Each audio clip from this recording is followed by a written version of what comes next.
आपका एक general pharmacology portion, right? Okay, general pharmacology के साथ आपका एक एएनएस है और सीएनएस है, ठीक है? जनरल फार्माकोलॉजी के अंदर यूनिट 1 और यूनिट 2, ठीक है? और यूनिट 2 के अंदर या यूनिट 1 के अंदर एक बहुत इंपॉर्टेंट टॉपिक है, ठीक है? सबसे इंपॉर्टेंट जो टॉपिक है वो है न्यू ड्रग डेवलपमेंट, ठीक है? तो आज की क्लास में हम जो पढ़ने वाले हैं वो पढ़ने वाले हैं न्यू ड्रग डेवलपमेंट। हेडिंग लिख के सबसे पहले स्टूडेंट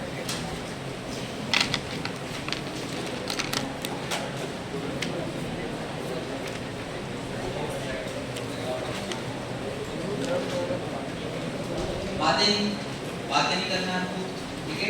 ठीक है, न्यू ड्रग डेवलपमेंट। अब सबसे पहले इस टॉपिक की इंपॉर्टेंस समझिए। ये जो टॉपिक है नॉट ओनली फार्माकोलॉजी, पूरा फार्मेसी के अंदर जीपेट नाइपर, ठीक है? अगर देखा जाए तो जीपेट और नाइपर में सबसे इंपॉर्टेंट टॉपिक कौन सा है सारे सब्जेक्ट में, ठीक है? आप 40 सब्जेक्ट पढ़ने वाले हो, ठीक है? 8 सेमेस्टर के अंदर आप करीबन 40 सब्जेक्ट पढ़ने वाले हो। तो 40 सब्जेक्ट के अंदर जो सबसे इंपॉर्टेंट टॉपिक है वो है न्यू ड्रग डेवलपमेंट। हर साल करीबन 2012 से जीपेट के अंदर हर साल यहाँ से एक क्वेश्चन आता है, ठीक है?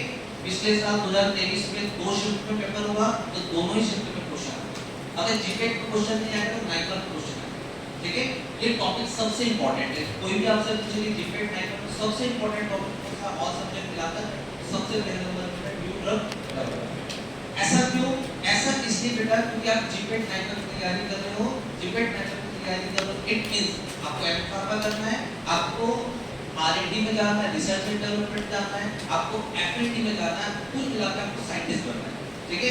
आपको साइंटिस्ट बनना है, इसका मतलब ये है कि आप कंपनी के अंदर नई ड्रग को डेवलप करने वाले, ठीक है?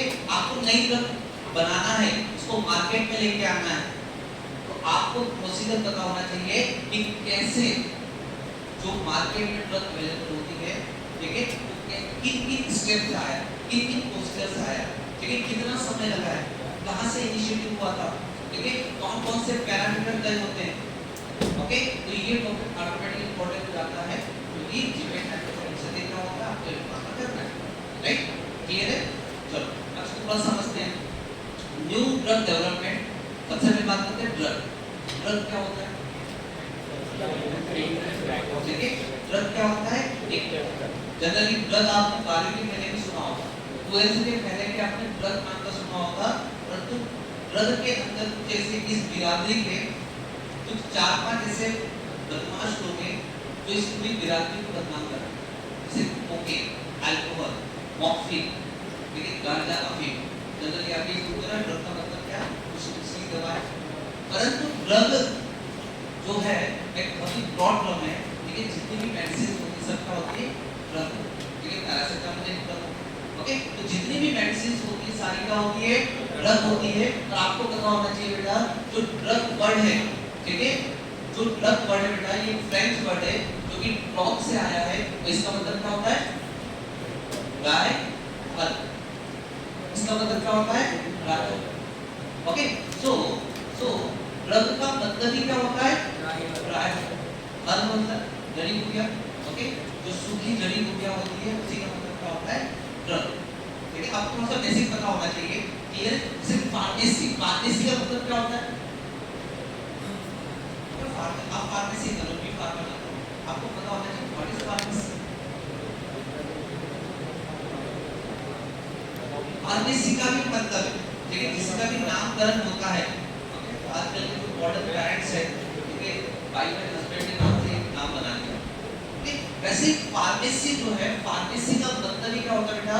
फार्मेसी जो है ये फार्माकोल वर्ड से आया है, और फार्माकोल का मतलब क्या होता है? फार्माकोल का मतलब क्या होता है? हम बोलते हैं फार्मासिस्ट का मतलब क्या? ड्रग मैन हो गया, मेडिसिन मैन हो गया। फार्मेसी का मतलब ही होता है ड्रग। तो आप बी फार्मा कर रहे हो तो जो आप एम फार्मा करने वाले हो उसका मतलब ही क्या होता है? Drug, right? सब कुछ ड्रग के बारे में देखना है। ड्रग कैसे बनता है, ड्रग का बॉडी में एक्शन क्या है, फार्माकोलॉजी, ठीक है? Pharmaceutics, pharmaceutical chemistry. बेटा आपको पता होना चाहिए कि जीपेट के अंदर कितने क्वेश्चन आते हैं? 125, ओके, इस 125 के अंदर बेटा जो केमिस्ट्री होता है, केमिस्ट्री पूरी केमिस्ट्री, मेडिसिन केमिस्ट्री हो गई, ऑर्गेनिक केमिस्ट्री, आप आगे तो ऑर्गेनिक केमिस्ट्री पढ़ने वाले, मतलब कुल मिला के जो केमिस्ट्री है वहां से करीबन हर साल 38 टू 40 क्वेश्चन आते हैं। फार्मास्यूटिक्स, फिजिकल फार्मेसी हो गया, इंडस्ट्रियल फार्मेसी पढ़ोगे आप सेमेस्टर में, 6 सेमेस्टर में बायोफार्म पढ़ने वालों, जितना भी बेटा डिस्पेंसरी फार्मेसी पढ़ने वालों, हॉस्पिटल फार्मेसी पढ़ने वालों, फार्मास्यूटिक्स से बेटा करीबन जो क्वेश्चन आते हैं वो कितना आते हैं 30।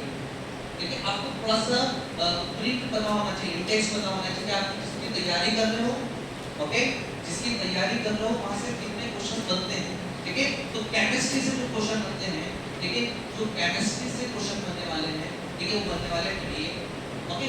फार्मास्यूटिक्स, ठीक है, फार्मास्यूटिक्स से क्वेश्चन बनेंगे बनेंगे 38 और फार्माकोलॉजी से बनेंगे बेटा 28, ओके। मतलब जो तीन इस फैमिली के जो सदस्य हैं वो फार्मास्यूटिकल केमिस्ट्री, स्यूटिक्स और फार्मा, ठीक है। अब कोमोसी पढ़ रहे बेटा, कोमोसी से करीबन 10 क्वेश्चन आते हैं, ठीक है। कोमोसी के क्वेश्चन आते हैं बेटा करीबन 10 क्वेश्चन आते हैं, बाकी सब अदर सब, ओके। इसका मतलब जब भी आप तैयारी करें, आपको स्मार्ट तैयारी करना है, ठीक है।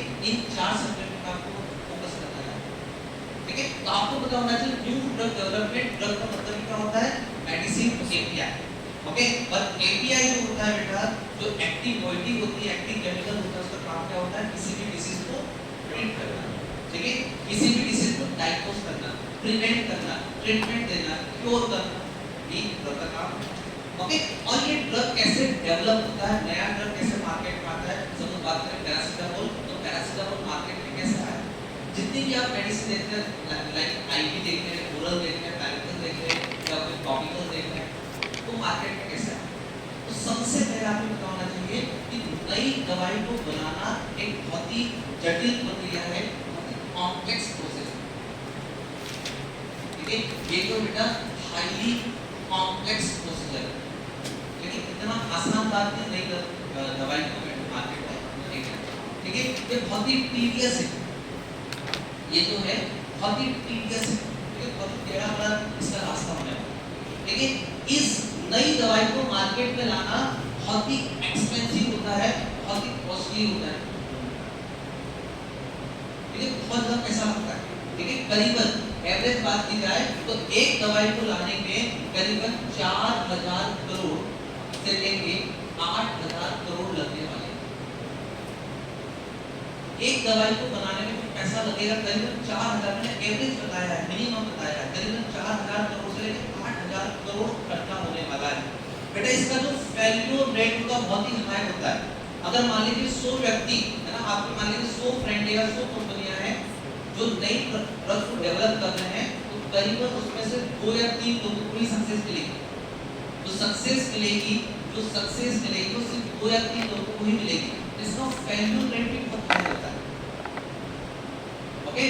करीबन 99% लोग को फेल होने वाले हैं, और इतना खर्चा करने के बाद इसका मतलब आपको पता होना चाहिए कि इसकी सिस्टमेटिक प्रोसीजर होगा, आपको पहले क्या करना है, उसके बाद क्या करना है, उसके बाद क्या करना है। अगर आप रास्ते में ही फेल हो जाते हो तो आपको वही हो जाता है, ठीक है। सबसे पहले न्यू ड्रग को डेवलप करने के लिए इसमें 3 स्टेप, ठीक है, ओके। आज की क्लास में आप समझेंगे कि आप सभी स्टूडेंट साइंटिस्ट हैं, ठीक है, मान लीजिए बहुत ही अलग अलग कंपनी से आ रहे हैं आज की एक स्पेशल मीटिंग अटेंड करने के लिए। आप जितने भी लोग हैं अपनी कंपनी के अंदर बहुत ही हाई क्लास के हाई प्रोफाइल के साइंटिस्ट हैं, ठीक है। तो आज का माइंडसेट आपका वैसे ही होना चाहिए, ठीक है। अब आपको क्या करना है, अगर एक न्यू ड्रग को बनाना है, ठीक है, और उस न्यू ड्रग को मार्केट में लेके आना है, उसके 3 क्रिटिकल स्टेप, ठीक है। पहली जो स्टेप होती है आपको क्या करना पड़ेगा, बताओ मुझे। आप सेकेंड ईयर में आप सब साइंटिस्ट, ठीक है। सबसे पहले आपको क्या करना पड़ेगा,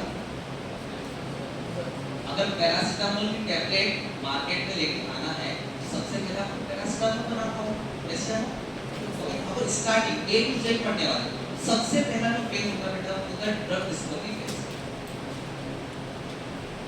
सबसे पहला जो फेज होता है वो होता है ड्रग डिस्कवरी, क्लियर है ना, ओके। अब इसके अंदर क्या आपको बताऊंगा, थोड़ा सा पहला टाइप देख लेते हैं क्या क्या पढ़ने वाले हैं, ओके। अब आपने मान मान लीजिए आपने ड्रग को डिस्कवर कर लिया, अब क्या किया? ट्रायल टेस्ट, ट्रायल का आप क्या करोगे? टेस्ट। इस पे टेस्ट करोगे एनिमल, ठीक है। अल्टीमेटली तो हम ड्रग बना रहे हो, तो बना रहे हैं, वो बना रहे हैं ह्यूमन के लिए, इसलिए बना रहे हैं बेटा। परंतु ह्यूमन डायरेक्ट नहीं कर सकते, किसी को पहले बलि का बकरा बनाना होगा, ठीक है। इसलिए ह्यूमन पे हम ड्रग को यूज करने वाले हैं और तो उसको अप्लाई करने वाले हैं, परंतु उसके पहले इसको शहीद करेंगे एनिमल, ठीक है। तो जो सेकंड स्टेप होती है वो क्या होती है? ओके, सो कुल मिला के 3 स्टेप होती है। पहले आप ड्रग को सिंथेसाइज करोगे, ड्रग को बनाओगे। सेकंड, उसकी टेस्टिंग करोगे आप एनिमल में, और एनिमल की बाद टेस्टिंग करने के बाद आप टेस्टिंग करोगे ह्यूमन, ठीक है। ह्यूमन की जो टेस्टिंग होती है उसे हम बोलते हैं क्लिनिकल ट्रायल्स। क्या बोलते हैं बेटा? Clinical trials. ये सबसे इंपॉर्टेंट है, वेरी वेरी इंपॉर्टेंट, ओके। तो ह्यूमन पे जो टेस्टिंग करते हैं उसे बोलते हैं क्लिनिकल ट्रायल, और यहां से ही क्वेश्चन आ जाता है। अभी लड्डू सा क्वेश्चन बनेगा, ओके, कि क्लिनिकल ट्रायल में कहां टेस्टिंग करते हैं? एनिमल पे करते हैं, ह्यूमन पे करते हैं? तो ह्यूमन पे। ह्यूमन के पहले हम कहां कर रहे हैं? Animal, okay. जब भी ऐसा वर्ड सुनोगे प्री क्लिनिकल, ओके, इसे बोलते हैं pre clinical studies, okay. Question आता है बेटा एग्जाम में कि प्री क्लिनिकल स्टडीज में कहां पे टेस्टिंग करते हैं? करेंगे एनिमल, ओके।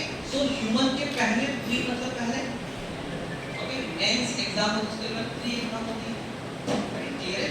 सो अगर आप भूल जाओ कभी, ऐसा याद रखना कि जो ह्यूमन होते हैं, एक जो मनुष्य होते हैं बेटा, वो इलाज कराने के लिए कहां पे जाएंगे बेटा? क्लिनिक्स पे जाते हैं। कहां जाएंगे? क्लिनिक पे जाते हैं।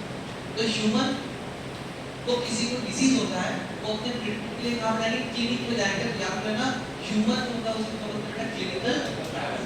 और ह्यूमन के पहले मतलब प्री क्लिनिकल, ठीक है, क्लियर है ना बेटा। इन तीनों स्टेप को करने के लिए मिनिमम जो समय चाहिए, हमने देखा कैसा कितना लगता है, मुझे लगता है बहुत कॉम्प्लेक्स प्रोसीजर है, ठीक है।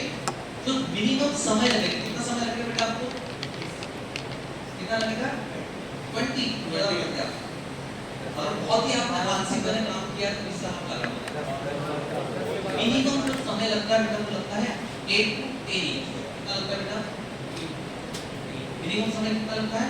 8 to 10, करीबन 10 साल लगेंगे, ठीक है। अब ऐसा नहीं कि 10 साल में बन जाएगा, मिनिमम बता रहा हूं। अगर आपने बहुत ही आलसी तरह काम ही नहीं कर रहे, कुछ नहीं कर रहे, बस कंपनी का खा रहे हैं, ठीक है, कंपनी की कार यूज कर रहे, फैसिलिटी यूज कर रहे, बस मैनेजर दोस्त को आप कुछ काम करके दे नहीं रहे, इमरजेंसी कंडीशन, ठीक है। जब इमरजेंसी लगती है, जब आपको कोई भूख लगता है, आप 5 स्टार होटल को नहीं देखो, आप फटाफट खा लो, ओके। नहीं, इमरजेंसी केस में सारी प्रोसीजर बाईपास हो जाती है, ठीक है। मतलब महामारी फैल रही है, इंसान मर रहा है, ठीक है, उसको भी देंगे ही देंगे, ओके। तो वैक्सीन में इतना समय लगता नहीं, इमरजेंसी कंडीशन की बात कर रहा हूं। ये जो आपको बता रहे हैं नॉर्मली बता रहा हूं, ठीक है, नॉर्मली बता रहा हूं। सिंपल सी बात है, मान लीजिए कि मेहमान आपके घर पे आ रहे हैं, ठीक है, मान लीजिए कि आपको देखने के लिए आ रहा है, ओके, क्लियर है। आपने पहले से पूरी प्लानिंग करी कि हलवा बनाएंगे, लड्डू बनाएंगे, दाल बाफले बनाएंगे, कुछ मीठा लेके आएंगे, सब कुछ लेके आएंगे, परंतु अचानक आ जाए, सपोज कोई सडनली आ जाए, तो जो आपके पास अवेलेबल होगा वही आप खिला दोगे, ठीक है, क्लियर है। तो इंसान मर रहा है, ओके, हम तो पहले एनिमल पे करेंगे, दूसरा एनिमल को अपना, राइट। तो इमरजेंसी कंडीशन में हम चीजों को बाईपास कर देते हैं, ठीक है। परंतु नॉर्मली आपको बता रहा हूं, नॉर्मली केमिकल कैसे सिंथेसाइज होता है, कैसे ड्रग बनने का, ठीक है। मिनिमम जो समय लगता है कितना लगता है? 8 से 10 साल लगने वाला, ठीक है। अब बात करते हैं ड्रग डिस्कवरी, कैसे हम ड्रग को डिस्कवर करेंगे, ठीक है। ये 3 स्टेप आपको पता होना चाहिए, इन तीनों को हम डिटेल में पढ़ने वाले हैं, ठीक है। तो सबसे पहले लिखो बेटा ड्रग डिस्कवरी फेज। सबसे पहले लिखो बेटा drug discovery phase.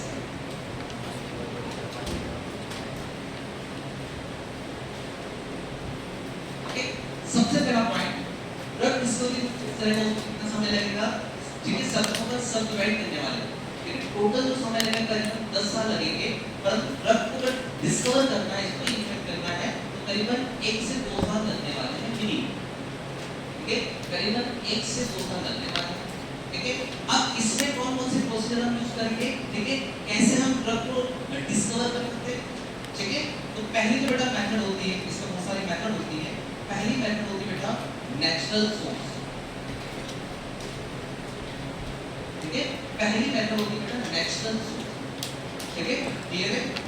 Natural source पद्धति से आपको मिलने वाला है, ठीक है। सपोज आप मान लेते हैं अमेज़न ग्रंथालय में गए, ओके, आपको नई ड्रग बनाना है, आप सोचा कि मैं बना नहीं पाऊंगा, केमिकल सिंथेसिस कर नहीं पाऊंगा, मैं जड़ी बूटी लेकर जाता हूं, ठीक है। आप अलग-अलग पेड़ में गए, ठीक है, वहां का आपने आइसोलेट किया, ओके, क्लियर है। आइसोलेट करने के बाद आपको क्या मिला, वहां से आपने ड्रग बनाया। तो पहला और सबसे सिंपल तरीका होता है कि नेचुरल सोर्स से आप क्या करते हैं, ड्रग को आइडेंटिफाई। ऐसी बहुत सारी ड्रग है, जैसे आप पढ़ रहे हैं एट्रोपिन, एट्रोपिन कहां से अवेलेबल है, ठीक है। फॉर एग्जांपल इसे यहाँ से आपको मिला एट्रोपिन, कौन से कैटेगरी का बेटा एट्रोपिन, एंटीकोलिनर्जिक ड्रग होता है, ठीक है, एंटीकोलिनर्जिक ड्रग एट्रोपिन, ठीक है। जैसे कि एक ड्रग है सिंकोनामाइड, ओके, सिंकोनामाइड से हम ड्रग ले बेटा क्विनिन एक एग्जांपल लेंगे, क्विनिन ऐसे सारे एग्जांपल होंगे। जैसे याद रखना पहले वाला से एट्रोपिन मिला है, ठीक है, सिंकोना से मिला है क्विनिन, ठीक है। आगे दिन रात समझ में आएगा, ठीक है। क्विनिन का जो रोल है वो 6 सेमेस्टर में, ठीक है, जब हम मलेरिया पढ़ेंगे तब आपको समझ आएगा कि क्विनिन का यूज यहाँ पर करते हैं, क्लियर है। तो पहला होगा बेटा नेचुरल सोर्स, ठीक है। दूसरा होता है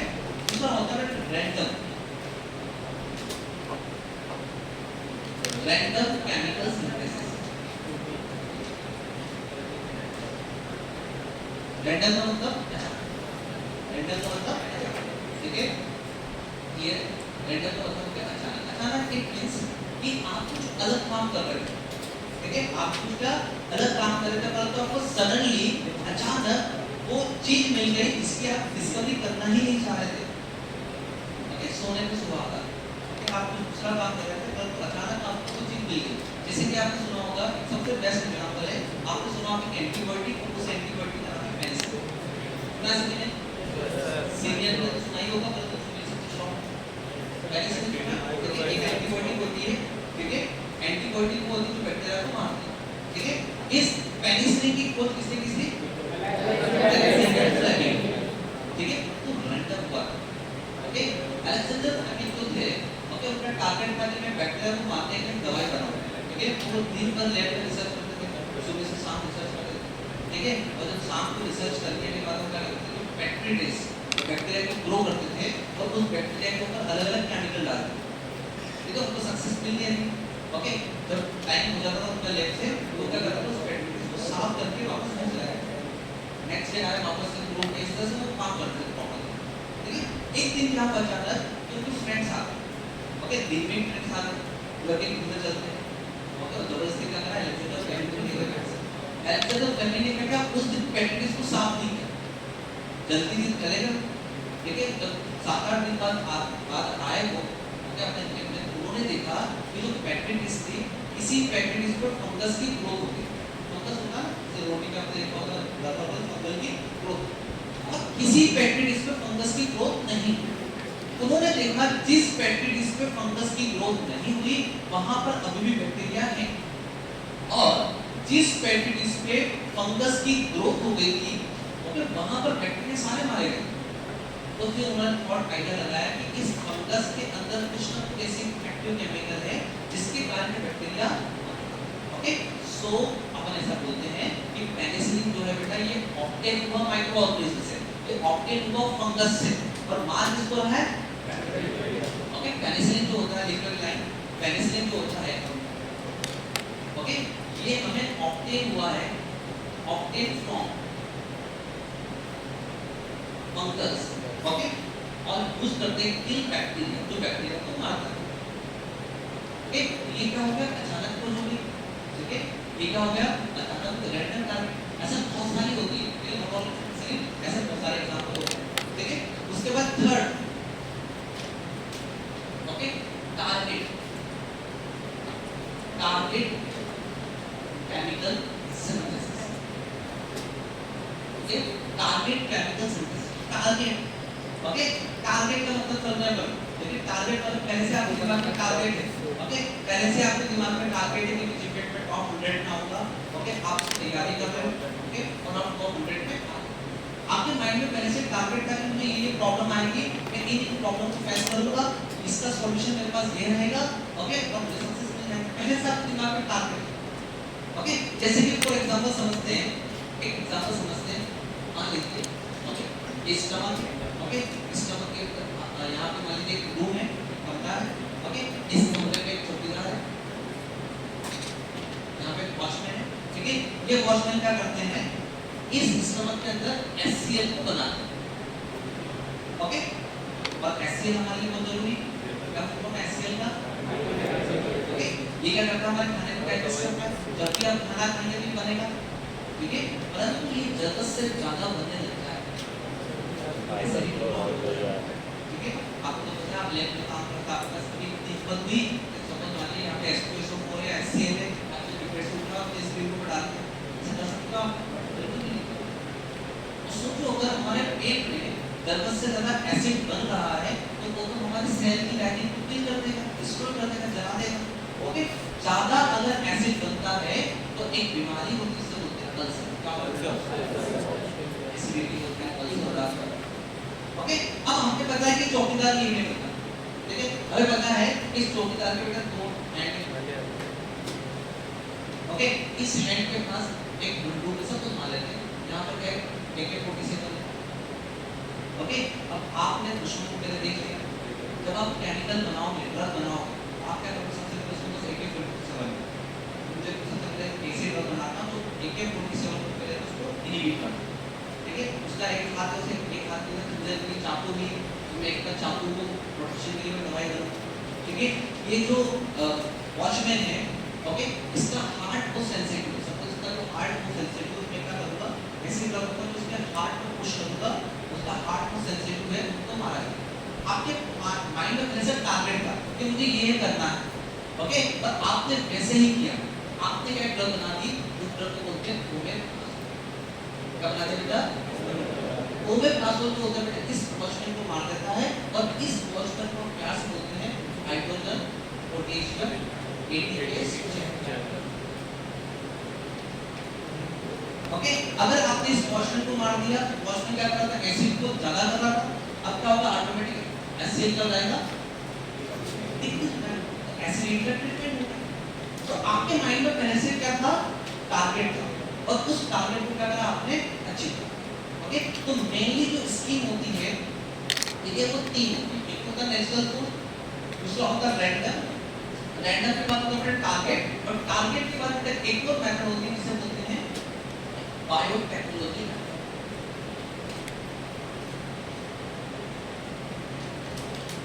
ओके, बायोटेक्नोलॉजी, ठीक है।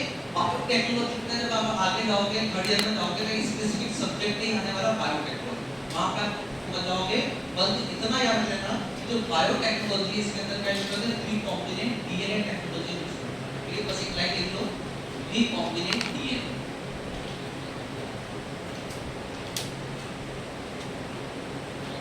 recombinant DNA, ठीक है, recombinant DNA, ओके। सो बेटा मेथड कितनी होगी तो बोलिए, चार मेथड होती है, पहली कौन सी होती है बेटा, natural food, second random method, third target chemical synthesis, और फोर्थ। अब इसमें सब मेथड को अगर आप यूज कर रहे हो तो सब में बेसिकली करोगे क्या, ठीक है, आपका अप्रोच क्या होना चाहिए, आपका ये अप्रोच होना चाहिए, ध्यान समझिएगा। जैसे मान लेते हैं आप CID देखते हो, ठीक है, जब आप CID देखते हो, ओके, किसी तथ्य हुआ, जांच करी हुई है, तो कोई CID को फोन लगाएगा और एपिसोड की शुरुआत में मस्त, ठीक है, CID की टीम आई, तो यहाँ पे लाश पड़ी हुई है, इसका मर्डर हुआ है, तो जो अभी जिनके दया है, ठीक, तो CID के ऑफिसर क्या करेंगे, एस्पिरेंट बोल देंगे कि नहीं चौकीदार ने मारा है, ओके, या फिर इस पान वाले ने मारा है, ओके। वो अलग अलग एंगल्स देखेंगे कि किलर पान वाला भी हो सकता है, ये सब्जी वाला भी हो सकता है, ये ड्राइवर भी हो सकता है, ये पड़ोसी हो सकता है, जिसने कॉल किया वो भी मर्डर कर सकता है, हो सकता है कि अभिजीत ने मारा हो, कुछ भी हो एक ही बनाओ, आप कम से कम 1000 के आसपास का बनाओगे कंपाउंड बनाने का, ठीक है। उसे बोलते हैं लीड फाइंडिंग, उसे बोलते हैं लीड। मान लीजिए सपोज कि आपकी कंपनी के ओनर ने आपको एक अमेज़न के जंगल में भेजा, या कहीं पे भी आप कहाँ से उत्तराखंड में भेजा, जब दवाई लेके आओ या कोई प्लांट लेके आओ, और आपका कितना खर्चा किया, ठीक है, और आप सिर्फ एक मेडिसिन लेके आ रहे हो, एक प्लांट का टुकड़ा लेके आ रहे हो, तो गलत हो। जब आपको भेजा है कि लेके आपको बहुत सारे प्लांट लेके आओगे ना वहाँ से, कभी ये काम नहीं किया तो ये काम कर देंगे, ये काम नहीं किया तो वो काम हो जाएगा, ठीक है। तो सबसे पहले क्या करते हो आप, लीड को क्या करते हो बेटा, फाइंड करते हो। लीड फाइंडिंग के बाद बेटा आप लोग लीड कंपाउंडिंग, ठीक है। आप क्या करोगे, आप क्या करोगे, लीड फाइंडिंग क्या करोगे, कम से कम 1000 केमिकल या कंपाउंड बनाने वाले को, ऐसा क्यों करोगे, आपको पता है कि कैसे नजर लगने वाले हैं, फेल्योर रेट भी बहुत कम होता है, एंड बहुत ज्यादा होता है, फेल्योर रेट तो बहुत ज्यादा होता है। इसका मतलब आप क्या करोगे, सबसे पहले लीड को फाइंड करो, जितने भी सुराग है सबको पहले ढूंढ लोगे, ओके, जितने भी सुराग है सबको क्या करोगे, पहले उसको ढूंढ लोगे, फाइंड आउट करोगे, फिर क्या करोगे, लीड की कंपाउंडिंग करोगे, ठीक है। जैसे मान लीजिए शादी की शॉपिंग करना है, आप किसी मॉल में गए, कभी ऐसा तो नहीं होता ना कि ये अपनी शहर गए, जैसे ही गए 5 मिनट में आपको लगा कि शेरवानी में पहनने वाला उसको बुक कर, ऐसा होता है, ऐसा नहीं। आप क्या करो, डिफरेंट कलर में बहुत सारे जितने भी डिजाइन है सबको ले लो, ओके, जितने भी डिजाइन है जितने भी कलर है आपने क्या किया, सबको ले लिया, ओके। अब उसके बाद मुझे पहनना आपको सिर्फ एक ही है, और आपने कम से कम 1500 शेरवानी देखी, उसके बाद क्या करोगे, आप 2 या 3 कंपाउंड ढूंढो, अगर 2 या 3 शेरवानी आप ढूंढने वाले हो तो उसको बोलते हैं लीड कंपाउंडिंग, 2 से 3 कंपाउंड का बनाओ, ओके। आपको क्या किया, बहुत सारे तो ढूंढ लिया, परंतु पता है कि आपको एक या दो केमिकल ही आगे ले जाओगे, क्योंकि पैसा लगने वाला बहुत ज्यादा, ओके। 2 साल कभी तो लग रहे, मिनिमम तो साल लग रहे, 2 साल कभी तो लग रहे। आपने क्या किया, सबसे पहले लीड को फाइंड कर, लीड मतलब सुराग, ओके, आपने सुराग को फाइंड आउट किया, उसके बाद उसकी आप कंपाउंडिंग करोगे, इसको हटा दे, चलो ये काम नहीं करेगा, ये इस बीमारी का काम नहीं कर सकता, इसमें ये प्रॉब्लम है, ये काम नहीं करेगा, ये फेल हो जाएगा, ओके। अब आपने क्या किया, 2 से 3 कंपाउंड आ गए, या 2 से 3 शेरवानी आपने पसंद करी, ओके। अब ऐसा हो सकता है कि जो शेरवानी आपने पसंद करी उसकी फिटिंग प्रॉपर नहीं हुई, ऐसा तो नहीं करोगे कि उसको फिटिंग नहीं होगी तो उसको लेना ही नहीं, आप उसको थोड़ा सा टेलर से उसकी साइज को अपने हिसाब से मॉडिफाई करना होगा, ओके। तो कोई कंपाउंड अगर आपको लग रहा है कि ये अच्छा, परंतु इसमें कुछ किसी ग्रुप की प्रॉब्लम है, इसका साइड इफेक्ट कर सकता है, तो आप उसको क्या करोगे, मॉडिफाई करोगे, मतलब आप लीड को क्या करोगे, ऑप्टिमाइजेशन, ओके। लीड को क्या करोगे, ऑप्टिमाइजेशन करोगे। इसका मतलब 3 अप्रोच होते हैं ड्रग को डिस्कवर करने के, कितने अप्रोच होते हैं, 3 अप्रोच। सबसे पहले आपको क्या करना है, सुराग ढूंढना है, ठीक है, बहुत सारे कंपाउंड आप ढूंढ लो, ठीक है, उसकी बार-बार स्टडी करोगे, आप चेक करोगे, ओके। तो सबसे पहले लीड को फाइंड आउट करोगे, उसके बाद लीड की कंपाउंडिंग करोगे, और लास्ट में लीड को ऑप्टिमाइज करोगे, मतलब कि आप सिर्फ एक या एक से 2 कंपाउंड पे आ जाओगे, तो अपने दोस्त को बोलोगे, अपने मैनेजर को बोलोगे कि हम इसके साथ आगे बढ़ते हैं, लेकिन हो सकता है कि ये हमें सक्सेस दिला दे, जो आपने लीड ऑप्टिमाइजेशन से जो आपको प्रोडक्ट मिला है वो मे भी पॉसिबल कि आपको सक्सेस दिला दे, ठीक है। आप शुरुआत करते हैं 1000 कंपाउंड से, 1500 कंपाउंड से आपने शुरुआत की, 2 या 3 पे आए, और 2 या 3 के बाद आपने सिर्फ 1 या 2 पे गए, ठीक है। इसका मतलब ये यहाँ पे आपका कंप्लीट हो गया ड्रग डिस्कवरी फेज, ठीक है। अब ड्रग डिस्कवरी फेज हो गया, आपने कंपाउंड भी बना लिया है, अब आप क्या करोगे, जल्दी बताओ, प्रीक्लिनिकल स्टडीज करने वाले हो, मतलब इस कंपाउंड सपोज ये रेड कलर का कंपाउंड बन चुका है, ओके।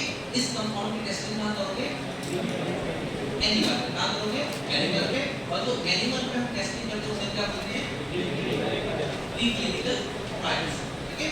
जो मोर स्पेसिफिक वर्ड है वो प्रीक्लिनिकल स्टडीज, ठीक है। आप क्या करने वाले हो, प्रीक्लिनिकल स्टडीज करने वाले, लिखिए पॉइंट। सेकंड स्टेप लिखिए, प्रीक्लिनिकल स्टडीज,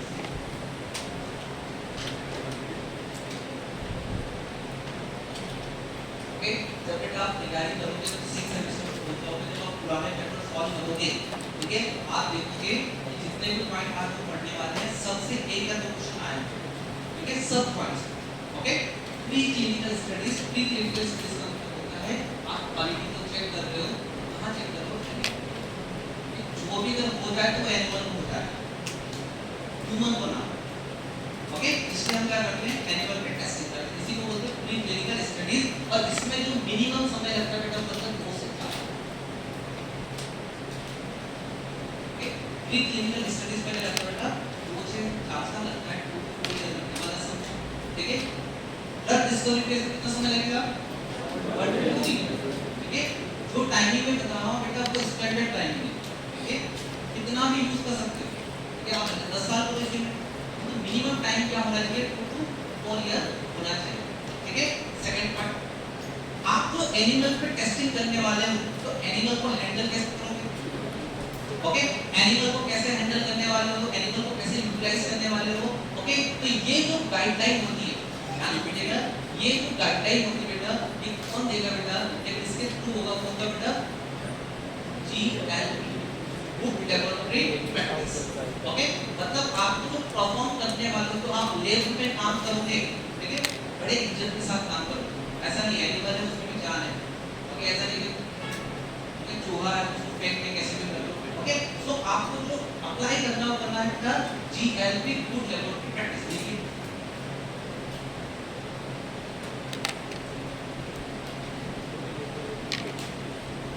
ओके।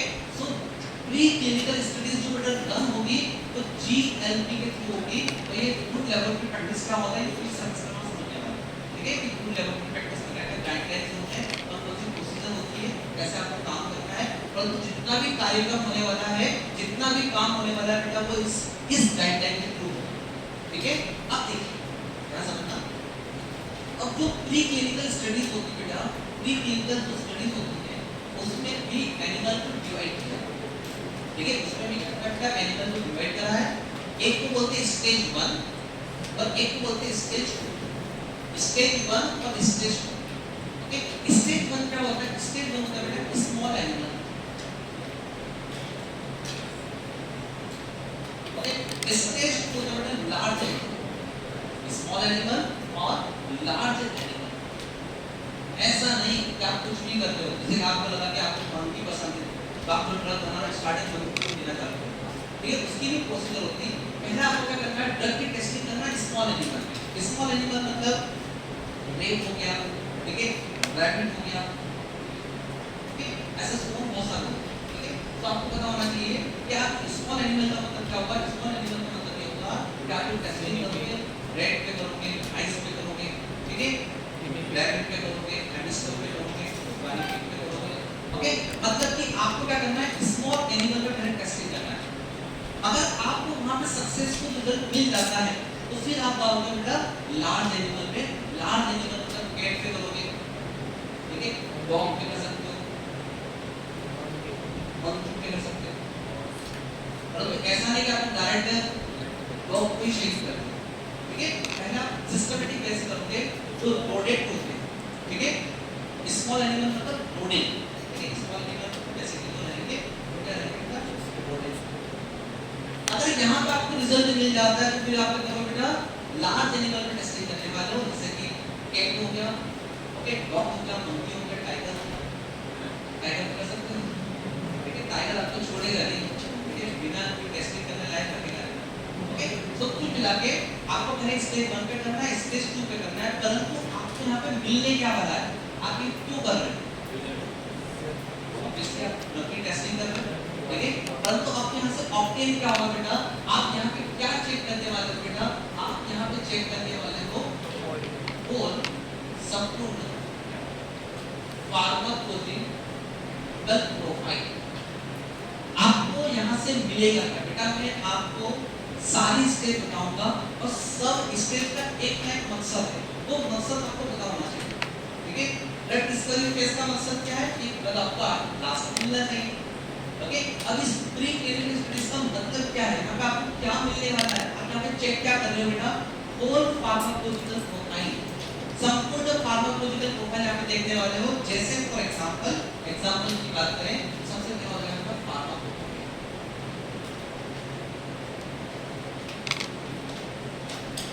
पहला आप यहाँ देखो बेटा फार्माकोकाइनेटिक और सेकंड आप बेटा यहाँ देखो फार्माकोडायनामिक।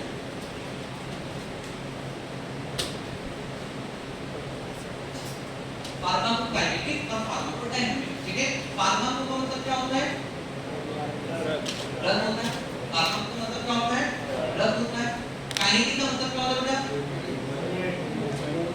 ओके, काइनेटिक का मतलब होता है ड्रग का मूवमेंट, ठीक है, कि बॉडी में कैसे वो मूव कर रहा है, बॉडी में कैसे जा रहा है, कि कौन से रास्ते से जा रहा है। ओके, तो आपको देखना पड़ेगा। ओके, सपोज जैसे मान लीजिए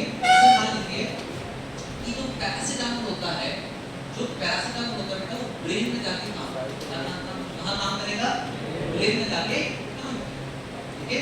जो आपके बॉडी का टेम्परेचर बढ़ा हुआ है उसका जो स्विच बटन है बॉडी के टेम्परेचर को कम करना है, तो जब भी आप पैरासिटामोल खाते हैं ना वो ड्रग कहाँ जाना चाहिए? ब्रेन में जाना। अब सपोज आपने किसी ड्रग बना रहे हो जो फीवर को कम करता है, ओके, और वो ब्रेन में ही नहीं जा रहा, तो क्या आपको आगे सक्सेस मिलेगी? नहीं मिलेगी। बेटा किसी भी ड्रग का अगर एक्शन आएगा तो एक्शन तभी आएगा बेटा जब तो अपने रिसेप्टर से तभी एक्शन आने वाला है।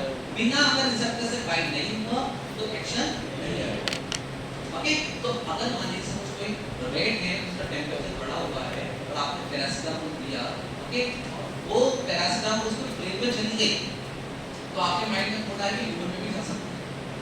ओके, और उसका टेम्परेचर कम हो गया मतलब फार्माकोडायनामिक, डायनामिक मतलब एक्शन, पावर, तो मतलब ह्यूमन में भी काम कर सकता है, राइट। तो ये आपको एनिमल से मिलने वाला। और क्या मिलने वाला है एनिमल से आपको? ठीक है, दूसरा मिलने वाला है टॉक्सिक इफेक्ट, टॉक्सिक क्लोजर, ठीक है। अभी टॉक्सिक वर्ड आपको पता होना चाहिए, मेरे टॉक्सिक मतलब जहरीला या बहुत खतरनाक, ओके। हर ड्रग का एक टॉक्सिक इफेक्ट होता है, ठीक है। आपको किसी भी फार्माकोलॉजी की क्लास में किसी भी चैप्टर में आपको 3-4 पॉइंट पता होना चाहिए। सबसे पहले होना चाहिए आपको फार्माकोलॉजिकल का क्लासिफिकेशन, सियानो, ठीक है, ड्रग्स कौन सी होती है आपको पता होना चाहिए, कौन सी क्लास में कौन सी ड्रग होती है ये पता होना चाहिए। सेकंड पता होना चाहिए काम करने का तरीका, वो काम कैसे कर रहा है, ओके, ठीक है। सेकंड आपको पता होना चाहिए उसका इंपॉर्टेंट कोई साइड इफेक्ट तो नहीं है, कोई एडवर्स इफेक्ट तो, जैसे आप पैरासिटामोल खाते हो उसको पता है पैरासिटामोल का साइड इफेक्ट क्या है? आप बचपन से पैरासिटामोल खा रहे हो, ठीक है। मैं ज्योतिषी तो नहीं हूं और मैं गारंटी बोल सकता हूं कि आपने पहली जो ड्रग सुनी होगी पैरासिटामोल, जैसे हम तो पैरासिटामोल का साइड इफेक्ट पता है बेटा? पैरासिटामोल जो होता है वो हमारे लीवर को खराब करता है। पैरासिटामोल जो होता है क्या करता है? हमारे लीवर को खराब करता है, ये पता होना चाहिए। तो हर ड्रग का इंपॉर्टेंट क्या होता है? साइड इफेक्ट होता है, ठीक है। तो टॉक्सिक क्लोजिव इफेक्ट हमें पता होना चाहिए। टॉक्सिक क्लोजिव इफेक्ट का मतलब पहला पॉइंट होता है बेटा इसके अंदर कार्सिनोजेनिसिटी, पहला होता है कार्सिनोजेनिसिटी। कार्सिनोजन मतलब कैंसर, ऐसा तो नहीं कि दवाई लेने से कैंसर हो रहा है, ओके। अगर वो रेड में हो गया हो सकता है ह्यूमन में भी हो जाए, ठीक है। टेराटोजन, ठीक है। सेकंड पॉइंट होता है बेटा टेराटोजेनिसिटी, ओके। टेराटोजन क्या होता है? सुना आपने वर्ड जूनियर्स? बेटा याद रख लेना, कार्सिनोजन का मतलब होता है ऐसे एंजाइम जो कैंसर कॉज करते हैं। ये वर्ड आपको बार-बार इस्तेमाल करूंगा मैं, ठीक है, तब तक अपनी फ्रिक्वेंटली हो जाती है। एक होता है टेराटोजन। टेराटोजन का मतलब दिमाग में फिट कर लेना कि टेराटोजन वो ड्रग होती है या ऐसे ड्रग का साइड इफेक्ट होता है किसी प्रेग्नेंट वुमन को दिया जाए और ओके, और उसकी यूट्रस में जो बेबी है अगर उसके ऊपर हार्मफुल इफेक्ट आ रहा है तो होते हैं टेराटोजन। क्या होते हैं? टेराटोजन। टेराटोजन क्या होता है कि अगर प्रेग्नेंट वुमन को दे दिया और उसके यूट्रस में जो छोटा सा बेबी है डेवलप हो रहा है और उसके ऊपर कोई साइड इफेक्ट आता है उसे बोलते हैं टेराटोजन। क्या बोलते हैं? टेराटोजन, ठीक है। इधर तो हम क्या क्या देखने वाले? कार्सिनोजेनिसिटी देखने वाले, टेराटोजेनिसिटी देखने वाले और भी बहुत सारे मेजर साइड इफेक्ट हम आपके देखने वाले हैं। क्लियर है ना? ठीक है। तो आपने क्या किया बेटा? प्रीक्लिनिकल स्टडीज का मतलब होता है आपने एनिमल से चेकिंग करी, जो गाइडलाइन आप फॉलो करोगे वो करोगे बेटा जीएलपी, ठीक है, गुड लेबोरेटरी प्रैक्टिस। क्लियर है? पहले आप स्मॉल स्टेज पे करो, सेकंड आप क्या करोगे बेटा? लार्ज स्टेज पे करो, आपको अगर रिक्वायर्ड है। आप सुनिए, आप सब साइंटिस्ट हो, ठीक है, सबसे पहले कांग्रेचुलेशन, आपने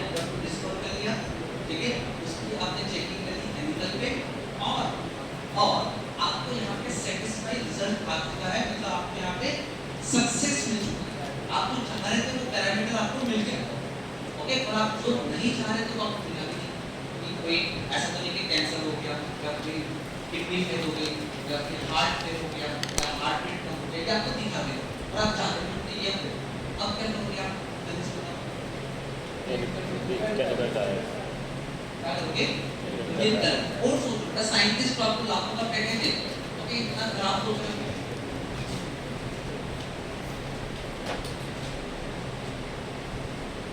जल्दी सोचो, आपको यहाँ पे सक्सेस मिल चुकी है,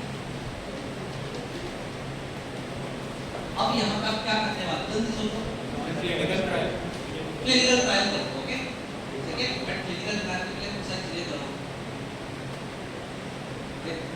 सबसे पहली बात, या तो कोई घर की नहीं हो, साइड इफेक्ट वो तो देखोगे जब क्लिनिकल ट्रायल देखो तब देखोगे ना बेटा, अब तो क्लिनिकल ट्रायल के पहले कुछ चीजें करने वाले हो, ध्यान से होश रखा है बेटा। एक घर की बात नहीं हुई कि आप कर रहे हो, लेकिन वो अपने फैमिली के लिए करते हैं, ओके। और ऐसा नहीं कि कोई भी इंसान नहीं करना चालू कर दे खुद से, ऐसा नहीं, ओके। आप बट इसको नहीं कर सकते, अपनी बिल्डिंग बनाएंगे, आप करोगे इसका, ठीक है। जब आपको एनिमल लेना तो ऐसे तो नहीं किसी भी एनिमल को पकड़ लिया कर, ठीक है। आप बिना बता के करोगे वो अलग बात है, परंतु जिसको पुलिस वालों को पता चल जाए कि आप किसी एनिमल को पता कर जेल में डाल देंगे, ओके। तो आप क्या करोगे? आप यूनिवर्सिटी को बताओगे, यहाँ से आप एनिमल को प्रॉक्योर करोगे, यहाँ से आपको एनिमल मिलने वाला है, ओके। पूरी रिपोर्ट आप दोगे कि ये काम कर रहे हैं, ठीक है। वहाँ के प्रशासन को आप बताओगे ये काम कर रहे हैं, ओके। तो मतलब किसी की परमिशन के माध्यम से आपको, परंतु जब आपको एनिमल पे सक्सेस मिल जाती है, अभी तक मान लीजिए भोपाल में काम कर रहे हो, ओके, भोपाल में आपका एनिमल मिल गया, आपने आर्टिफिशियल यूनिवर्सिटी को बताया, आर्टिफिशियल यूनिवर्सिटी को साथ साथ जितनी भी यूनिवर्सिटी को बता दिया, यहाँ से आपका एनिमल मिलने वाला है, यहाँ की पुलिस को बताने के लिए काम करने वाला है, ठीक है। जब यहाँ पे आपको सक्सेस मिल जाएगी तो अब आपको एक परमिशन चाहिए ह्यूमन पे टेस्टिंग करने की, ओके। और ये परमिशन कौन देगा? सरकार, यूएस एफडीए, ठीक है। जो अमेरिका में बैठी हुई जो कमेटी है जो पूरे वर्ल्ड के हेल्थ का ध्यान रखती है, वो तो यूएस एफडीए। आप क्या करोगे? यूएस एफडीए को अपने जितना भी वर्क किया है वो रिपोर्ट आप वहाँ पे भेजने वाले, ठीक है। आप क्या करोगे? आफ्टर सक्सेस, ठीक है, पार्टी को आप करोगे ही करोगे, परंतु आफ्टर सक्सेस के बाद आप क्या करोगे? जो रेगुलेटरी बॉडीज है, ठीक है, आप वहाँ पे क्या करोगे? अपनी पूरी थीसिस देने वाले, अपना पूरा डॉक्यूमेंटेशन देने वाले, हमने इतने एनिमल लिए थे, हमने ये काम किया, अपने ड्रग को इस तरह से डिस्टर्ब किया, ये जो ड्रग है ये बनाने में काम आएगा, इसके साइड इफेक्ट बहुत कम होंगे, जो ऑलरेडी जो ड्रग चल रही है पैरासिटामोल, पैरासिटामोल से ड्रग अच्छी है, ये लीवर को खराब नहीं करता, पूरा आप पूरा आप लिख के, ठीक है, इंप्रेस करोगे US FDA, okay. US FDA से क्या करना बेटा कि आपको क्या चाहिए? Need permission, okay, need permission. आपको क्या चाहिए? तो परमिशन चाहिए for clinical trial, clinical trial करने के लिए आपको क्या चाहिए? परमिशन चाहिए, ओके। आप क्या करते हैं? यूएस एफडीए को पूरा अपनी रिपोर्ट भेजिए।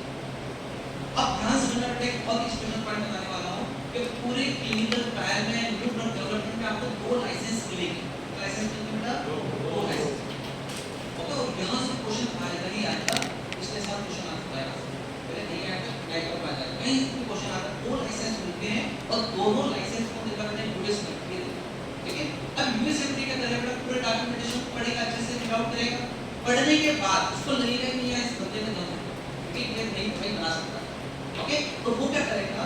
इसको लाइसेंस देगा, ओके। इसको क्या देगा बेटा? लाइसेंस देगा। और लाइसेंस का नाम क्या बेटा? लाइसेंस का नाम है इन्वेस्टिगेशनल न्यू ड्रग। अब बेटा इस लाइसेंस से 2 क्वेश्चन बनते हैं, इस लाइसेंस से 2 क्वेश्चन बनते हैं। एक तो लाइसेंस से क्वेश्चन ये बनता है कि लाइसेंस कब मिलता है, पहला क्वेश्चन ये लाइसेंस कब मिलता है? क्लिनिकल, मतलब जो प्री क्लिनिकल स्टेज उसके बाद मिलता है, समझ आइए, एनिमल की चेकिंग के बाद ये लाइसेंस मिला, किसने दिया? और इसका फुल फॉर्म क्या होता है? ओके, तो IND, इसका शॉर्ट फॉर्म पूछ लेते हैं, IND, ठीक है, that is investigational new drug. अब आपको इसको रटना नहीं है, 2 लाइसेंस बताऊंगा, अभी मैंने पहला लाइसेंस बताया, पहला लाइसेंस का नाम है इन्वेस्टिगेशनल न्यू ड्रग, मतलब कि आपको जो न्यू ड्रग है उसको भी इन्वेस्टिगेट करना बाकी है, जो मेन काम है जहाँ पे सबसे ज्यादा पैसा लगेगा, ओके, सबसे ज्यादा समय लगेगा, वो है ह्यूमन। तो ह्यूमन पे टेस्टिंग करना भी बाकी है, मतलब आपको इन्वेस्टिगेट करना भी बाकी है।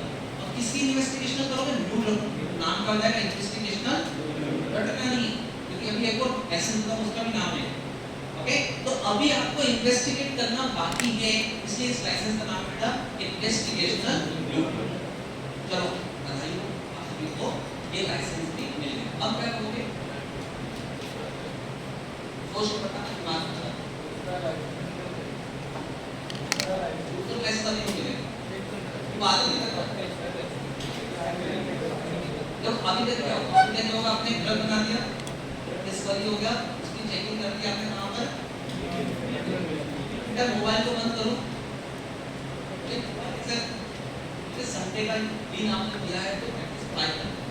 इन्वेस्टिगेशनल न्यू ड्रग, ओके, ये लाइसेंस आपको मिल चुका, आप एनिमल पे टेस्टिंग करिए, लाइसेंस मिल चुका। अब क्या करोगे? मोबाइल का इसको, अब इसके बाद क्या करोगे? आपको लाइसेंस मिल गया, क्लिनिकल ट्रायल करो। तो क्लिनिकल ट्रायल के पहले क्या करोगे?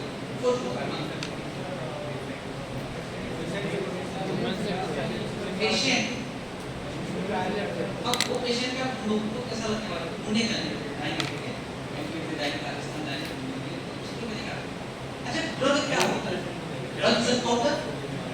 ड्रग क्या होता है? Drug is a powder. क्या आप किसी ह्यूमन का पाउडर का नशा करते हो? ये ले पाउडर, ये ले एटीएम कार्ड, उनको सुख से। अरे आप ये ड्रग खाते हो, टैबलेट खाओगे, कोई इंजेक्शन खाओगे, कोई सिरप पीने हो, टॉपिकल क्रीम लगा रहे हो, तो मतलब तो ह्यूमन पे तो एनिमल तो आपको कुछ नहीं बोलेगा कि उसको पहले कुछ भी कर रहा हो, और तो ह्यूमन के लिए तो आपको प्रोसेस को बनाना पड़ेगा, तो प्रॉपर प्रोसेस को बनाना पड़ेगा। ओके, जब आपको लाइसेंस मिल जाता है, जब आपको परमिशन मिल जाती है, तो आप क्या करोगे? प्रोसेस को बनाओगे, that is the pharmaceutical formulation. दूसरा लागू है शक्ति संबंधी जो, ओके, एक साइंटिस्ट और दिमाग लगाओ, ठीक है। आपको क्या करना है बेटा? एक फार्मास्यूटिकल प्रॉपर फॉर्मुलेशन बनाना है, ठीक है। क्योंकि फॉर्मुलेशन बिगड़ गया मतलब दिक्कत हो सकती है, डिफेक्ट आएगा ही, ओके। आपको प्रॉपर एक फॉर्मुलेशन बनाना है, और इसमें जो समय लगेगा मे भी 5 मंथ से लेके 1 साल लग सकता है। इसमें समय जो लगेगा करीबन 1 साल तक लग सकता है, ओके। फिर प्रोसेस उसको जाने वाली है, तब प्रोसीजर को आपको पार करके आगे बढ़ना है, ठीक है। आपको जो लाइसेंस, ठीक है, जो यूएस एफडीए पे सरकारी कामकाज भी होते हैं इंडिया में, सालों लगा देगा, ठीक है। ये हेल्थ की बात है, ह्यूमन हेल्थ की बात है, तो करीबन 3 मंथ से लेके 6 मंथ लेगा, ओके। पुलिस से रिकॉर्ड करेगा डॉक्यूमेंटेशन को, और आपको परमिशन देने वाला है, आप हकदार हैं, ठीक है। अब आपको करना है बेटा क्लिनिकल ट्रायल, और सबसे इंपॉर्टेंट क्या है? क्लिनिकल ट्रायल, ठीक है। तो पहला फेज होगा ड्रग डिस्कवरी। ड्रग डिस्कवरी के बाद क्या होगा बेटा? आपका pre clinical studies. Pre clinical studies मतलब कि हमारी होगी, और उसके बाद आपको बेटा क्लिनिकल ट्रायल, बड़ा पानी की क्लिनिकल ट्रायल।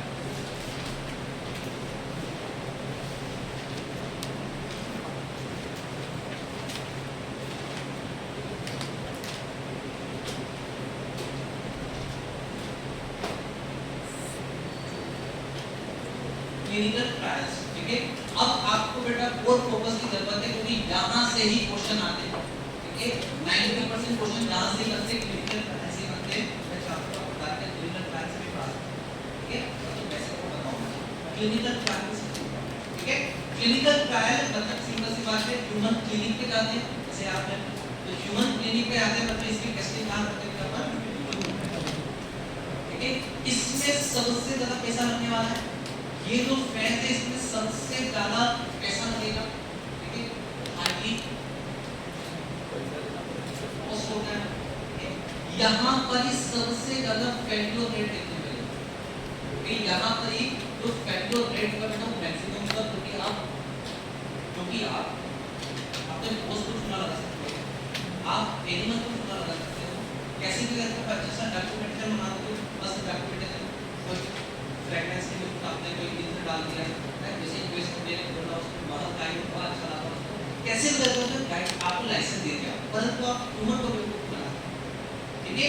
इसका मतलब सबसे ज्यादा जो फेल्योर रेट होता है वो यहाँ पे, ओके, अब आपको ह्यूमन को परचेस करना है, पैसे में बहुत सारा लगेगा, ठीक है। तो आपको वो बोल दे कि हमें ड्रग बना रहे हैं, आप टेस्टिंग करवा सकते हैं, तो आपको पार्ट के पैसा मांगो, 1 करोड़ दे दो, 2 करोड़, ओके। तो यहाँ पर सबसे ज़्यादा पैसा लगने वाला है, ठीक है। यहाँ पर ही सबसे ज़्यादा समय लगता है, करीब जो टाइम लगता है 3 to 10, ठीक है। करीबन यहाँ पे 3 से 10 साल लग सकते हैं, मिनिमम बताऊंगा, एवरेज बताऊंगा, ओके। अब देखिए, अब इस क्लिनिकल ट्रायल में कितने फेल हो गए, अब यहाँ पर पूरी महाभारत इंपॉर्टेंट काम होने वाला है, ठीक है। क्लिनिकल ट्रायल के अंदर जो फेज होते हैं बेटा, वो 4 फेज होते हैं, ठीक है। फेज 1, ठीक है, फेज 2, फेज 3 और फेज 4, ओके। क्लिनिकल ट्रायल के अंदर कितने फेज होते हैं बेटा, 4 होते हैं, फेज 1, फेज 2, फेज 3 और फेज 4। ये जो चारों फेज है बेटा मैंडेटरी, कोई भी कंपनी दवाई बनाने के लिए, फाइजर हो, शिप्ला हो, माइजर हो या किसी भी कंपनी हो, उसको ये चारों फेज करना अनिवार्य है, ठीक है। आप किसी भी फेज को स्किप नहीं कर सकते, ओके। यहाँ पर ही ये बेटा काम का इंटरेस्ट ये बोलता है, और यहाँ पर ही सबसे ज़्यादा पैसे लगने वाले हैं। तो पैसे को बचाने के लिए, ये पैसा बर्बाद ना हो जाए, इसलिए जुगाड़ लगाया गया, और जुगाड़ ये लगाया गया कि एक और फेज स्टार्ट करते हैं, फेज 3, ओके। तो टोटल फेज कितने हो गए, फेज 0, फेज 1, 2, 3 और 4, ओके। टोटल फेज होते हैं 5, परंतु जो मेन फेज है वो कितने होते हैं, 4 होते हैं, इज द मेन, ठीक है। जिसको करना बेटा अनिवार्य बेटा, जो कि क्या होता है बेटा मैंडेटरी, ठीक है। जो क्या होता है बेटा मैंडेटरी होते हैं, करना ही है, ठीक है। जो कि करना ही है, मैंडेटरी होते हैं, कोई स्किप नहीं कर सकता। परंतु जो फेज 0 होता है बेटा, ये नॉन मैंडेटरी होता है, और इसका आपको नहीं किया तो भी चलेगा, अगर आपके पास बहुत सारा पैसा है, ठीक है, आपके पास बहुत सारा पैसा है, तो आप स्किप भी कर सकते हैं, ठीक है। तो कोई कंपनी इसको स्किप करती नहीं है, ठीक है। और ये जो पांचों फेज है, फेज 0, फेज 1, फेज 2, फेज 3 और फेज 4, यहाँ से बहुत सारे क्वेश्चन बनते हैं। अब इसमें आपको क्या याद होना चाहिए, कहाँ से क्वेश्चन बनेगा, तो सबसे पहले आपको पॉइंट बताना चाहिए फेज के नाम को, तो फेज 0 का एक नाम होगा, फेज 1 का एक नाम होगा, ठीक है, फेज का होना चाहिए। दूसरा पता ये होना चाहिए कि इन फेज से आपको मिलने क्या वाला है, हम क्या ऑब्टेन करेंगे, क्या डिटरमाइन करेंगे। फिर 2 पॉइंट आपको बताना चाहिए। पहला पॉइंट बताना चाहिए फेज का नाम क्या है, सेकंड इसका फेज का एम क्या है, करने का मकसद क्या है, ठीक है। सेकंड पॉइंट हम यहाँ पे कितने वॉलंटियर लेने वाले हैं, कितने ह्यूमन लेने वाले हैं, इसका भी आंकड़ा होता है, ठीक है, ये पढ़ने वाला है। तो सबसे पहला फेज 0, हम स्टार्ट करेंगे फेज 0 से।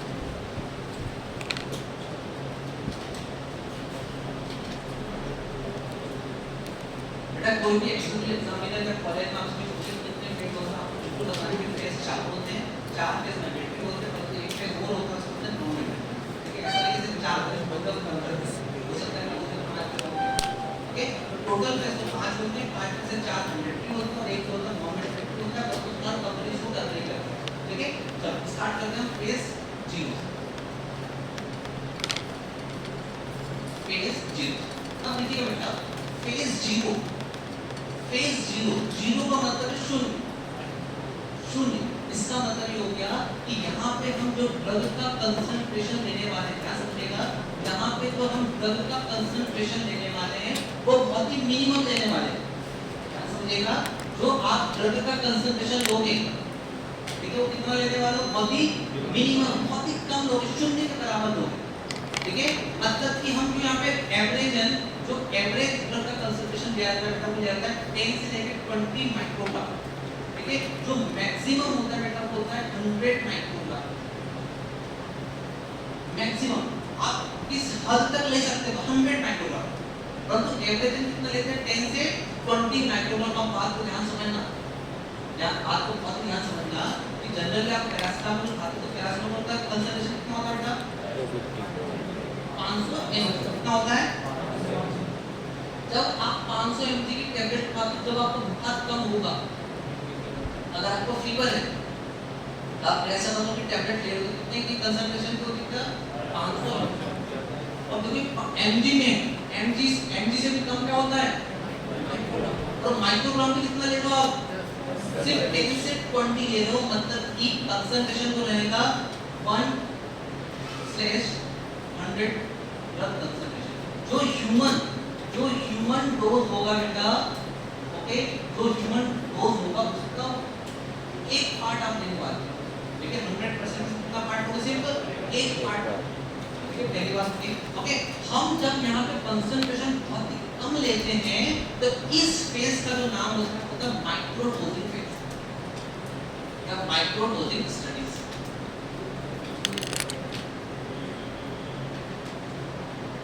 ओके, इसे बोलते हैं माइक्रो डोजिंग। जो डोज रहेगा बहुत ही कम रहेगा, माइक्रो में रहेगा, ओके।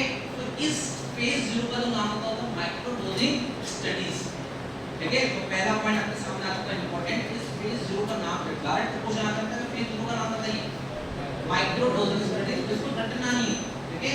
कभी भी किसी भी चीज को रटना नहीं, अगर आप रटने की कोशिश करोगे तो आपको 1 महीने 2 महीने तक याद रहेगा, जीपेट तक याद नहीं रहेगा। जब आप जीपेट एग्जाम दोगे तो आपके सामने कम से कम 10 सब्जेक्ट डिटेल में आपको याद होने चाहिए। 10 सब्जेक्ट में कितने चैप्टर होगा आपको बताइए, ओके। तो रटोगे नहीं। फेज 0 मतलब बहुत शून्य, मतलब ड्रग का जो कंसंट्रेशन है वो बहुत ही मिनिमम रहेगा, 10 से 20 माइक्रोग्राम, और मैक्सिमम अगर लेना चाहते हैं कितना लोगे, 100 माइक्रोग्राम। इससे आपको आगे नहीं बढ़ना, ओके। अब 2 पॉइंट यहाँ से जो आप ह्यूमन वॉलंटियर लेने वाले हो, तो यहाँ से 2 पॉइंट आपको पता होना चाहिए और हर फेज में पता होना चाहिए, ओके। हर फेज में पता होना चाहिए। सबसे पहले आप जो ह्यूमन वॉलंटियर लोगे बेटा, वो स्वस्थ होना चाहिए, वो हेल्दी होना चाहिए, ओके। तो ह्यूमन वॉलंटियर लोगे वो कैसे होने चाहिए बेटा, स्वस्थ होने चाहिए, हेल्दी होने चाहिए, ठीक है। सेकंड पॉइंट, कितने लोग बेटा 5 से 10 वॉलंटियर आप लेने वाले हैं। फिर 2 पॉइंट पता होना चाहिए। पहला पॉइंट आपको पता होना चाहिए कि वॉलंटियर कितने लोग हैं, न्यूमेरिकल डाटा 10 लोगे, 20 लोगे, 30 लोगे, 100 लोगे, 1000 लोगे, ये सब में अलग-अलग डाटा होता है। यहाँ से क्वेश्चन आता है, क्या क्वेश्चन आएगा बताओ, ठीक है।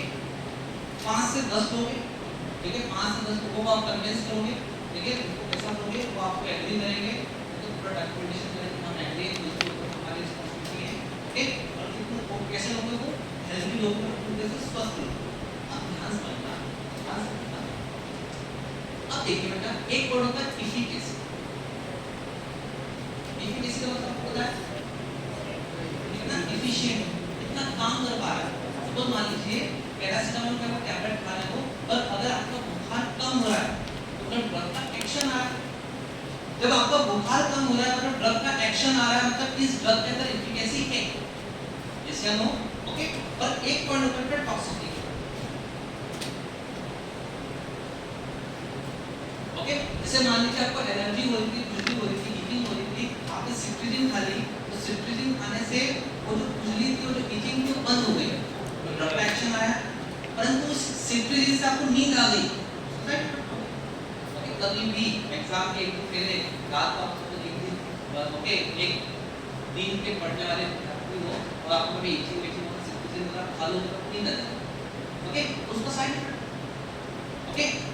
ध्यान समझना कि हमें यहाँ पे क्या मिलता है, तो क्या हम यहाँ पे एफिकेसी देख पाएंगे क्या? चलो सोच के बताओ सब साइंटिस्ट, क्या हम फेज 0 में एफिकेसी देख पाएंगे? अरे यस या नो? कितने भारतीय प्रतिशत सोचते हैं कि यहाँ से हम एफिकेसी देख पाएंगे? ईमान भाई, तो गलती आप यहाँ पे करो तो बेकार, दिल से बताओ। अच्छा बताओ, पीछे वाले सीनियर दोनों के किसके?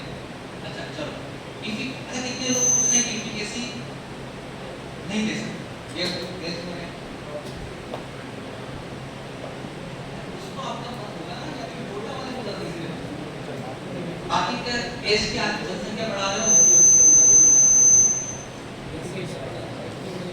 अरे मेरी बात समझो, यहाँ पे आपको वॉलंटियर क्या लिए, हेल्प लिए। सपोज आपने पैरासिटामोल की टैबलेट बनाई है, पैरासिटामोल टैबलेट बुखार को कम करती है, आपकी वॉलंटियर ने तो हेल्थ तो बुखार नहीं है, जब उनको बुखार ही नहीं है तो क्या उसकी आप एफिकेसी देखोगे, देख सकते हो क्या? नहीं। इसका मतलब यहाँ पे आप एफिकेसी को चेक नहीं कर सकते। नो, यहाँ पे आप एफिकेसी को चेक नहीं करने वाले, क्योंकि ड्रग का एक्शन है ही नहीं। सपोज मान लीजिए आप डायबिटीज की दवाई बना रहे हो, ओके, और आपने जो पेशेंट जो वॉलंटियर लिए वो हेल्थी नहीं है, उसको डायबिटीज है ही नहीं, तो क्या आप शुगर को कम करते हो, डायबिटीज देखते हो नहीं देख पाओगे। क्या आप यहाँ पे टॉक्सिसिटी देख सकते हो?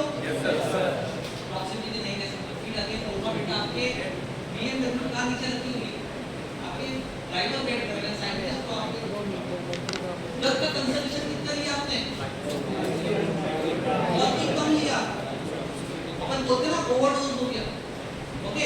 और सपोज पैरासिटामोल की टैबलेट आपने 2 टैबलेट खाली एक साथ, मतलब 500 mg की टैबलेट होती है, आपने 2 टैबलेट खाली 1000 mg हो चुका है। अब ड्रग का एडवर्स इफेक्ट आएगा, ओके, ड्रग का दुष्प्रभाव आएगा, परंतु यहाँ तो आपने इतना कम कंसंट्रेशन लिया है कि ड्रग का एक्शन नहीं आ रहा, साइड इफेक्ट कहाँ से आ रहा है? इसका मतलब ना तो यहाँ टॉक्सिसिटी देख पा रहे हो, ना ही यहाँ पे क्या देख पा रहे हो, ना तो यहाँ पे इफिकेसी देख पा रहे हो, ना ही यहाँ पे टॉक्सिसिटी देख पा रहे हो। इसका मतलब क्या हुआ, करने का एम क्या हुआ, करने का बेटा एम ये है, करने का एम ये है, ओके। करने का मकसद ये है कि अगर आपने भले कम कंसंट्रेशन दिया, भले आप बहुत कम कंसंट्रेशन दे रहे हो, बट दे तो ड्रग है, उसको दे रहे हो, वो कम दे रहे हो, ओके। वो जो दवाई है तो स्टमक में जाएगी, ओके, स्टमक से बेटा वो इंटेस्टाइन में गई, ओके। यहाँ पे नदी की धारा चल रही है, that is a blood vessel, okay. ये ड्रग भले कम है, परंतु ये जो दवाई है यहाँ पे जाएगी, ब्लड में जाएगी, ओके। सपोज आपने पैरासिटामोल बना रहे हो, तो पैरासिटामोल बनाने का जो तरीका है, आपको इट मस्ट बी कि वो अपना जाए ब्रेन में जाए, ठीक है। मान लेते ब्रेन, ओके, ब्रेन के अंदर मान लीजिए रिसेप्टर है, ब्रेन के अंदर क्या रिसेप्टर है, एंजाइम होता है, ओके। भले आपने कम कंसंट्रेशन लिया, ओके, परंतु ये जो ड्रग है, यहाँ पे जो ड्रग आया है, ये ड्रग अपने मकसद को पूरा करने के लिए अपनी जगह पे जाएगा। तो इस ड्रग का मूवमेंट को देख सकते हैं, अरे ऐसे आपको ओके। मान लीजिए बहुत सारे आतंकवादी का मकसद है कि दिल्ली में जाके कहीं किसी मॉल को उड़ाना है, तो भले मान लीजिए 2 आतंकवादी, मतलब 2 आतंकवादी भी तो दिल्ली मॉल में जाएंगे, पहले 100 थे, 1000 थे, 1000 थे, वो एक साथ जा रहे थे। अब भले एक बंदा वो भी दिल्ली वहाँ पे जाएगा मॉल, तो उसकी मूवमेंट को चेक करना कहाँ जा रहा है, अगर वो वहाँ जा रहा है तो 1000 लोग आपने पकड़े थे वो भी वहीं जाएंगे, ओके। और उस रिसेप्टर से बाइंड हो रहा है या नहीं हो रहा है, तो ड्रग का एक्शन कब आएगा, जब अपने रिसेप्टर से वो बाइंड होगा, तो आप ये तो चेक कर सकते हो। फेज 0 का सिर्फ एक ही मकसद है, सिर्फ एक ही एम है कि ड्रग के मूवमेंट को चेक करना, ठीक है, कि ड्रग का मूवमेंट हो पा रहा है या नहीं हो पा रहा है, कि ड्रग के मूवमेंट को चेक करना, वो अपने रिसेप्टर से बाइंड हो रहा है, बाइंड हो रहा है या नहीं हो रहा है। बेटा आपको बहुत सारे कैसे बन जाएंगे, ठीक है, उस मैनेजर को बहुत सारे कैसे बन जाएंगे, बस अगर आपने इतना पता लगा लिया तो रिसेप्टर से बाइंड हो रहा है या नहीं, ओके। रिसेप्टर से बाइंड होगा तभी एक्शन आएगा, ओके। और फेज 1 2 3 में बहुत सारा कैसा लगने वाला है, ओके। तो फेज 0 का सबसे पहले आपको बताना इसका एम क्या है, इसका एम है ड्रग का मूवमेंट चेक करना, दैट इज फार्माकोकाइनेटिक पैरामीटर, ठीक है। वो अपने रिसेप्टर से बाइंड हो रहा है या नहीं हो रहा है, ये चेक करना है। आपको यहाँ पे क्या चेक नहीं कर सकते, यहाँ पे इफिकेसी चेक नहीं कर सकते, यहाँ पे टॉक्सिसिटी चेक नहीं कर सकते, क्लियर है। कितने यहाँ पे कोलेंट लेना बेटा 5 से 10, बस कोई पैरामीटर नहीं है क्योंकि मैंडेटरी है ही, तब जनरली कुछ तरीका 5 से 10 से 20 हो सकता, कोई बात नहीं, मैंडेटरी है ही, ओके। पेशेंट लोगों के हेल्थ कोलेंट हो गए, और इस फेज का नाम क्या है, माइक्रोडोजिंग स्टडीज, इसको माइक्रोडोजिंग स्टडीज। कभी भी रखना नहीं, फेज 0 0 बहुत ही कम, ओके, कम मतलब माइक्रोडोज रखने वाले हो, इसलिए पूरा बोलते माइक्रोडोजिंग स्टडीज, ठीक है। जब आपको यहाँ से सक्सेस मिल जाएगी, ठीक है, कि आपको लगा बिल्कुल हमारे रिसेप्टर से बाइंड हो रहा है, ब्रेन में जा रहा है, ओके, ये तो है ब्रेन में जाना है, और ब्रेन में जाने के लिए क्या बच्चों एक बहुत ही मजबूत एक कौन होती है, उसको बोलते हैं blood brain barrier, blood brain barrier एक बहुत ही बैरियर होता है, ओके, इसको कोई जा नहीं सकता, ओके। अगर कोई ड्रग ब्रेन में जाके काम कर रही है तो उसको मस्ट लेके ब्लड ब्रेन बैरियर को क्रॉस कर, और बहुत सारे ऐसे ड्रग होते हैं जो ब्लड ब्रेन बैरियर को क्रॉस नहीं करते। अगर आप मान लीजिए कोई ऐसी दवाई बना रहे हो, पार्किंसन के लिए बना रहे हो, ओके, या एपीलेप्सी के लिए बना रहे हो, तो ब्लड का काम करेगी, तो पहले आपको ये चेक करना पड़ेगा ब्रेन जा रही है नहीं जा रही, उसके लिए आपको फेज 0 ट्रायल करना पड़ेगा, ठीक है। वहां पर पहले ब्रेन में जा रही है या नहीं, जब ब्रेन में चली गई तो जो फेज अपोजिट स्टार्ट करो, फेस फेस बना करने वाला। अब ध्यान समझिएगा फेस वन में क्या करते हैं, ठीक है। सबसे पहले दो पॉइंट आपको पता होना चाहिए, दो पॉइंट आपको पता होगा, हर फेस को पता होना चाहिए। सबसे पहले आपको पता होना चाहिए वॉल्यूम कौन होगा और नंबर ऑफ पीपल, ठीक है। वॉल्यूम कौन होगा और कितना नंबर होगा। तो ध्यान समझिएगा फेस वन के अंदर जो वॉल्यूम होता है बेटा वो होता है हेल्दी, वो होता है स्वस्थ, ओके। और जो नंबर होता है बेटा, अब नंबर के साथ खिलवाड़ मत करना। 5 से 10 गुना देंगे फेज 0 में, किसी को 10 से 15 में मैंडेटरी नहीं, फिक्स को कराई वाली, परंतु फेज 1 2 3 सब फिक्स है। कितने वॉलंटियर लेना आइडियली को दिया हुआ है, ओके। तो यहां पे जो वॉलंटियर होगा क्या हेल्दी होगा, कितना नंबर होगा बेटा 20 से लेके 80, कितना होगा 20 से लेके 80, आपको पता ही है 20 से 80 होगा। परंतु कभी ऑप्शन में 20 से 80 ना हो तो ऑप्शन होगा बेटा 20 से लेके 100,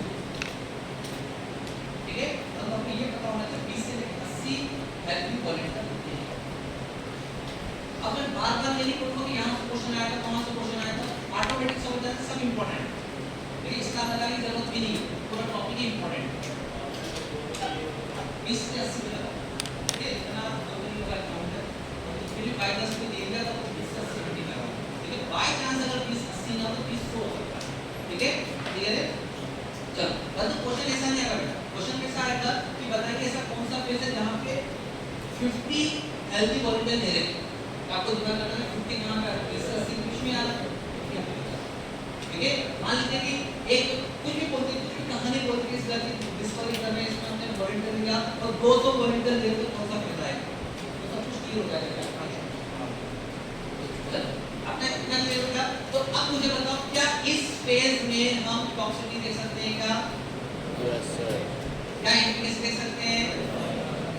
इम्पीडेंस देख सकते हैं क्या? अरे ऐसा नो नहीं है। मतलब यहाँ पे आपको पूरी तरह से स्पष्ट लोग लिए हैं तो यहाँ पर बेटा नोट एप्लीकेशन, परंतु बेटा यहाँ पे आप टॉक्सिसिटी देख सकते हैं क्योंकि यहाँ पे माइक्रो डोज दे रहे हैं। अब जितना डोज रिक्वायर्ड होगा उतना लेना पड़ेगा, आपको स्टडी करेंगे, ठीक है। आपको बजे नहीं बनाए थे फेज प्री क्लिनिकल स्टडीज में या ड्रग डिस्कवरी फेज में, ठीक है। आपने प्रॉपर स्टडी करी कि मैं जब क्लिनिकल ट्रायल कराऊंगा तो मुझे इतना डोज लगेगा, इतना रिक्वायर्ड है, तो आप अब उतना ही डोज देने की कोशिश करो। परंतु अभी आपको फिक्स नहीं होना है कि मैं सो ही दूंगा, अभी आपको फिक्स करना है, ओके। परंतु आपको पता होना है, सबसे पहले पता होना चाहिए यहाँ पर एफिकेसी नहीं ले सकते, ओके। क्लियर है। अब यहाँ पर क्या देख सकते हैं, यहाँ पर देख सकते हैं सेफ, क्या देखोगे सेफ। आपको सेफ्टी हमेशा देखना है, ठीक है। सेफ्टी हमेशा देखना, कोई भी अगर एडवर्स इफेक्ट आ जाता है, ओके, तो आपको वही रुक जाना है, ओके। मान लीजिए सपोज किसी की आंखें खराब हो गई, इरिटेशन हो रहा है, ना समझ रहा, सपोज किसी की आंखें खराब हो गई, इरिटेशन हो रहा है, रेडनेस भी आंखों में हो चुका है, डॉक्टर के पास गया, डॉक्टर ने दवाई दी, ओके, उससे रेडनेस तो खत्म हो गई, तो अंधा ही अंधा हो गया। मेरा एक्सप्रेशन ठीक तो रहा था, अब दवाई देने के बाद वो अंधा ही हो गया, तो क्या कैसे बीमारी को ठीक करना जरूरी है क्या? बीमारी ठीक हो या ना हो, कोई बीमारी उस ड्रग के कारण कोई नई बीमारी ना आ जाए, ये विशेष ध्यान देना, ठीक है, ओके। सपोज किसी को एक आंख से नहीं दिख रहा है, आपको दवाई का दोनों आंख से नहीं दिख रहा है, तो आपको ये दिक्कत नहीं करना है। इसलिए जब भी ड्रग डिस्कवरी करेंगे तो सेफ्टी सबसे इंपॉर्टेंट है। ड्रग का एक्शन आया ना आए, एफिकेसी आया ना आए, परंतु किसी सपोज किसी इंसान को जुकाम हो रहा है, फीवर आ रहा है, ओके। अब फीवर एक दो दिन में ठीक हो जाएगा, और उस दवाई के कारण उसका लीवर ही खराब होगा, लीवर का इश्यू होता है, तो ऐसे बुखार को ठीक करने की क्या आवश्यकता है? इसलिए कभी भी कोई आपसे बोले एफिकेसी जरूरी है कि सेफ्टी जरूरी, आपको करना सेफ्टी जरूरी, सेफ होना चाहिए, बंदा को तो सेफ होना चाहिए। इसलिए फेज 1 के अंदर हमारा मेन जो काम होता है वो क्या होता है बेटा, मेन काम का होता है हमारा सेफ्टी, सेफ्टी को चेक करना है, ठीक है। हम क्या करेंगे बेटा, सेफ्टी को चेक करने वाले। अब ध्यान से सोचना मेरी बात को, आपने जो वॉलंटियर लिए कौन से लिए बेटा, हेल्दी वॉलंटियर लिए, मतलब वो पहले से स्वस्थ है, पहले से अच्छे इंसान है। अगर पहले से ही स्वस्थ होगा, इम्यून सिस्टम अच्छे से, उनका बॉडी अच्छे से काम कर पाती है, और अगर कोई ड्रग ऐसी है जो उस हेल्दी हेल्दी वॉलंटियर को देने के बाद अगर उसको दिक्कत आ रही है, उसको प्रॉब्लम हो रही है, तो आप तो बनाई तो पेशेंट के लिए, और पेशेंट तो पहले से बीमार है। जो दवाई अगर हेल्दी वॉलंटियर को नुकसान दे सकता है तो वो पूरा 100% पेशेंट को नुकसान देगा। इसलिए हम सबसे पहले आपको यूज कर रहे हैं हेल्दी वॉलंटियर यूज कर रहे हैं, क्योंकि स्वस्थ इंसान चेक कर लेते हैं उसको दिक्कत नहीं हो रही, राइट? क्लियर है? सो ध्यान से समझना, हमें करने क्या वाले हैं, फैसला नाम तो बताओ, करने क्या वाले हैं, सबक मान लेते हैं, आपको 80 लोग मिल गए, पहले आपको क्या 80 लोगों को कन्विंस कर दिया, पूरे स्टाफ को लिखना है, नुकसान हुआ हमारी जिम्मेदारी, ये पूरा बॉन्डिंग आपकी कुछ। अब आपने क्या किया कि दो चार ग्रुप बना दिए, ग्रुप ए, ग्रुप बी, सी, और चारों ग्रुप के अंदर आपने बिल्कुल को 80 लेते और क्वांटिटी करके आपने चारों ग्रुप डाल दिया, एक group A, group B, group C. अब आपने क्या किया कि ग्रुप ए को आपने दिया 100 कितना दिया? अब माइक्रोग्राम नहीं दूंगा, आपको पता है स्टडी करी कि पैरासिटामोल वाली टैबलेट बना लो, पैरासिटामोल को 50 mg 500 mg देते हैं, तो आप भी डोज को तो नहीं रखोगे, ठीक है? आपने क्या किया, ग्रुप ए के अंदर क्या दिया 100 mg, ग्रुप बी में क्या दिया 400 mg, ग्रुप सी में क्या दिया 300 mg, ग्रुप डी में क्या दिया 400 mg। ओके, अभी आपको पता नहीं डोज कितना देना चाहिए, आपको एप्रोक्स आइडिया पता है कितना डोज में दे सकते हैं, ठीक है? अब आपने देखा कि जो ग्रुप ए के लोग को कुछ प्रॉब्लम नहीं है, बुखार तो ठीक होगा नहीं, बिल्कुल हेल्दी, ग्रुप ए को कोई दिक्कत नहीं हुई, ग्रुप डी को कोई दिक्कत नहीं हुई, ग्रुप सी को कोई दिक्कत नहीं हुई, परंतु ग्रुप डी को कुछ प्रॉब्लम होने लग गई, ग्रुप डी को कुछ प्रॉब्लम होने लग गई। इसका मतलब आपको माइंड में क्लियर होगा ना कि ग्रुप डी को प्रॉब्लम हो रही है, इसका मतलब है 400 mg नहीं दे सकता। सब माइंड में कुछ क्लियर? ग्रुप सी को कुछ नहीं हो रहा, ग्रुप बी को कुछ नहीं हो रहा, तो ग्रुप डी के लोग के उनको कुछ प्रॉब्लम होने लग गई है, एलर्जी पेशेंट स्टार्ट हो चुके हैं, मतलब कि हेल्दी लोगों को हो सकता है तो पेशेंट और हो जाएगा। इसका मतलब आप यहाँ पे क्या चेक कर पा रहे हैं? इसका मतलब आप यहाँ चेक कर पा रहे हैं मैक्सिमम टॉलरेबल रेट।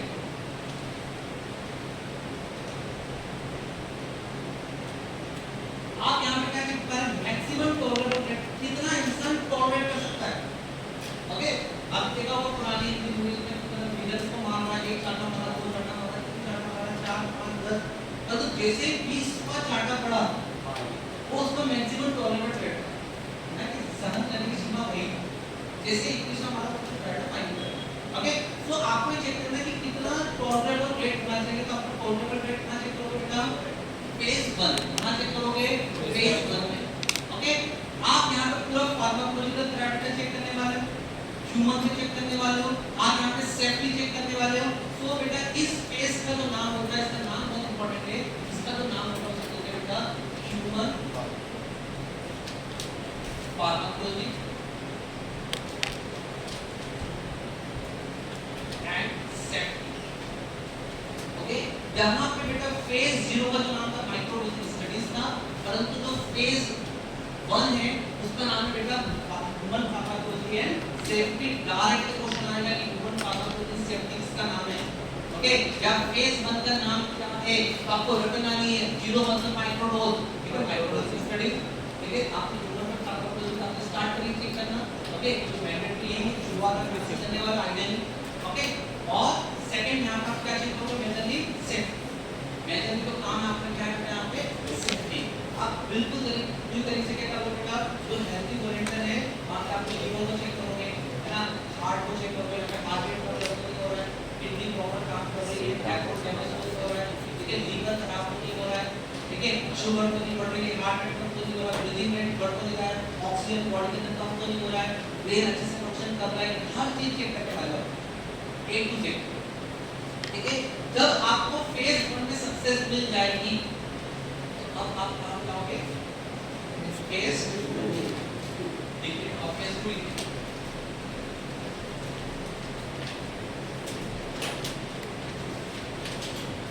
मुझे बताओ मैक्सिमम टॉलरेबल रेट कौन से केस में चेक करोगे? फेज 1। अच्छा मुझे बताओ कि ड्रग रिसेप्टर से बाइंड हो रहा है या नहीं, मतलब कौन से लेवल पे? परंतु अगर आपने कंसंट्रेशन नॉर्मली रखा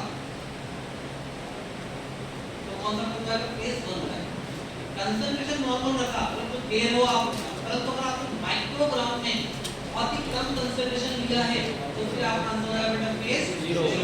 ये आपको ध्यान रखना है, दिमाग से क्वेश्चन को सही करना है, ठीक है। अब ध्यान से समझिए, अब बात करते हैं फेज, ठीक है। फेज ओके, फेज टू क्या होता है? सबसे पहले बेटा वही बात करेंगे ह्यूमन कौन से जिंदगी में रहेंगे, ये सबसे पहले बात करेंगे ओके, बात करेंगे नंबर, कितना नंबर हो, ठीक है। तो सबसे पहले जो वॉलंटियर की बात करें तो वो रहेंगे बेटा पेशेंट, ओके। अब पहली बार आपको जिस बीमारी के लिए दवाई बना रहे हो उस बीमारी के पेशेंट आपको पहली बार करने वाले हैं। अगर आप डायबिटीज के लिए बना रहे हो तो अब आपको फेज के अंदर डायबिटीज के पेशेंट लेना है। अगर आप सपोज कैंसर के लिए बना रहे हो तो देखो, ठीक है, मतलब पहली बार आपको पेशेंट मिलने वाले हैं। अगर आप हाइपरटेंशन के लिए दवाई बना रहे हो तो आप बीपी के मरीज आपको मिलने वाले हैं, उनको ही देना है, ओके। कितने दो में बेटा, कितने लोग बेटा 100 से लेके 500, कितने लोग 100 से लेके 500, ठीक है। जो पॉपुलेशन होगी बेटा, जो नंबर ऑफ पेशेंट होंगे वो होमोजेनियस होने चाहिए, ठीक है। वो तो होने चाहिए बेटा होमोजेनियस पॉपुलेशन होना चाहिए। होमोजेनियस का मतलब क्या होता है? अगर आप भोपाल में काम कर रहे हैं, एमपी में काम कर रहे हैं तो आपकी कोशिश ये होना चाहिए कि जो 500 लोग आपको लेना भोपाल, रायसेन, सीहोर, एमपी के ले लो, ठीक है। अब आपको ऐसा नहीं कि फेसबुक पे आप पेशेंट और नजर तस्वीर में जाके ढूंढ रहे हो, ठीक है, अपना रिस्क ढूंढ रहे, ऐसा नहीं। पॉपुलेशन को बेटा होमोजेनियस पॉपुलेशन को मतलब एक ही एरिया की पॉपुलेशन होगी, ठीक है। आपको धीरे-धीरे एक्सपांड करना है, ओके। मान लीजिए सपोज भोपाल में कोई कैफे खोला है और आपको अधिक तरीके से चाय बना रहे हो तो भोपाल के लोगों को खिलाओ। जब भोपाल के लोगों को पी गई, ठीक है, वहाँ पे सक्सेस मिल गई, अच्छी बिक रही है तो फिर आपको टोरी पे फ्रेंचाइजी खोलनी चालू हो, जब बैंगलोर में लेगा। तो पहले जब आप दवाई बना रहे हो तो फेज 2 जो रहेगा तो पेशेंट रहेगा तो वो होना चाहिए होमोजेनियस होना चाहिए, एक ही जगह पे होना चाहिए। ये ना ऐसा आप मुझे बताओ क्या है यहाँ पे आप एफिकेसी देख पाओगे? अरे यस सर। आप पहली बार एफिकेसी देखने वाले हो, ठीक है। जो क्योंकि यहाँ पे आपने क्या लिया बेटा? पेशेंट लिया है, मतलब इसका सबसे इम्पोर्टेंट जो एम है वो है एफिकेसी। आप यहाँ पे आप एफिकेसी चेक करने वाले हो, ठीक है। ये आप यहाँ पे सेफ्टी चेक करने वाले हैं। सेफ्टी हमेशा चेक करेंगे हम एनिमल में भी सेफ्टी चेक कर रहे हैं, सेफ्टी क्वेश्चन भी हमेशा चेक करेंगे, परंतु आपको एफिकेसी पहली बार मिलने वाली है क्योंकि आपने जो वॉलंटियर लिए हैं कौन से लिए हैं? पेशेंट, ये बीमार लोग लिए हैं। आप दवाई बीमारियों के लिए बना रहे हैं, बीमारी के लिए बना रहे हैं, राइट। तो आपने पहली बार क्या लेवल का पेशेंट ले रहे हो, कितने ले रहे हो? 100 से लेके 500, क्लियर है ना? ओके, मतलब आप क्या करने वाले? एफिकेसी को एक्सप्लोर करने वाले। आप क्या करने वाले? एफिकेसी क्या करोगे? एक्सप्लोर। ध्यान समझना, ध्यान समझना। आपने क्या किया? क्लास मैंने आपको पहले क्लास में आया था हेल्दी वॉलंटियर, अब आपने क्या किया? दो समझ मान लीजिए 5 ग्रुप बना दिए ए बी सी डी और, ठीक है। आपके पास 500 लोग मिले, 5 क्वेश्चन मिले, ओके। यहाँ पे आपने 100 हो गया, ठीक है। यहाँ पे 100, ओके। यहाँ पे 100, यहाँ पे 100 डिवाइड करके आपने 100, okay. Group A B C आपका, ओके। अब आपको माइंड में क्लियर है कि मुझे 400 एमजी नहीं देना, अरे इसका पेज नंबर 400 एमजी तो नहीं देना, ठीक है। आपने क्या किया? दो ट्रांसफर 100 एमजी दो, ठीक है। हमें 150 दे दिया, 400 दे दिया, 300 दे दिया, ठीक है। आप 400 पे नहीं, क्योंकि 400 एमजी जो था आपको टॉक्सिक इफेक्ट क्रिएट कर रहा है, ओके। तो आपने अलग-अलग ग्रुप डिवाइड कर दिए पेशेंट के ग्रुप में, ओके, और आपने अलग-अलग डोज कंसंट्रेशन दिया। जब आपने कंसंट्रेशन दिया तो आपने देखा, आपने क्या किया बेटा? आप क्या करो? इसको एक्सप्लोर करो, क्या करो? थेरेपी इफेक्ट क्या करो? एक्सप्लोर करो, फैला रहे हो। अब आप क्या करो? अपने जो लास्ट है उसको क्या करो? फैला रहे हो, एक्सप्लोर करो। और अब आप क्या करोगे? डोज रेंज को डिसाइड करने की कोशिश करो कि डोज रेंज क्या होना चाहिए। तो आपने देखा कि जिसको मैंने 200 mg दिया था उसमें इफेक्ट आ रहा है, ठीक है। जिस ग्रुप को ए ग्रुप के अंदर तो मैंने 100 mg दिया तो एक्शन नहीं आ रहा। जब एक्शन नहीं आ रहा मतलब ये काम का नहीं। जब आपने 150 दिया इसका मतलब इसमें एक्शन आ रहा है, यानी सपोर्ट नहीं आ रहा है, ओके। जब आपने ग्रुप सी में देखा कि यहाँ पे एक्शन आ रहा है, ग्रुप डी में भी एक्शन आ रहा है, ग्रुप ई में भी एक्शन आ रहा है, परंतु और जब आपने देने वाला केमिकल देने वाला, केमिकल हमेशा हार्मफुल होगा, एलोपेरास्टा होगा हार्मफुल है। इसका मतलब जितना कम से कम केमिकल दोगे और जितना अच्छा एक्शन आएगा वही केमिकल दोगे। अरे ऐसा नो, आपको आपके पास तीन ऑप्शन है, क्या मैं 350 भी दे सकता हूँ, 300 भी दे सकता हूँ, 200 भी दे सकता हूँ, तो आपको पता चला काम 200 भी चल रहा है, ठीक है। तो आपने एप्रोक्स आइडिया लगा दिया कि तो मैं ड्रग का कंसंट्रेशन रखूंगा तो 200 mg के आसपास रखूंगा, क्योंकि 200 mg जो है बल्कि से काम कर रहा है।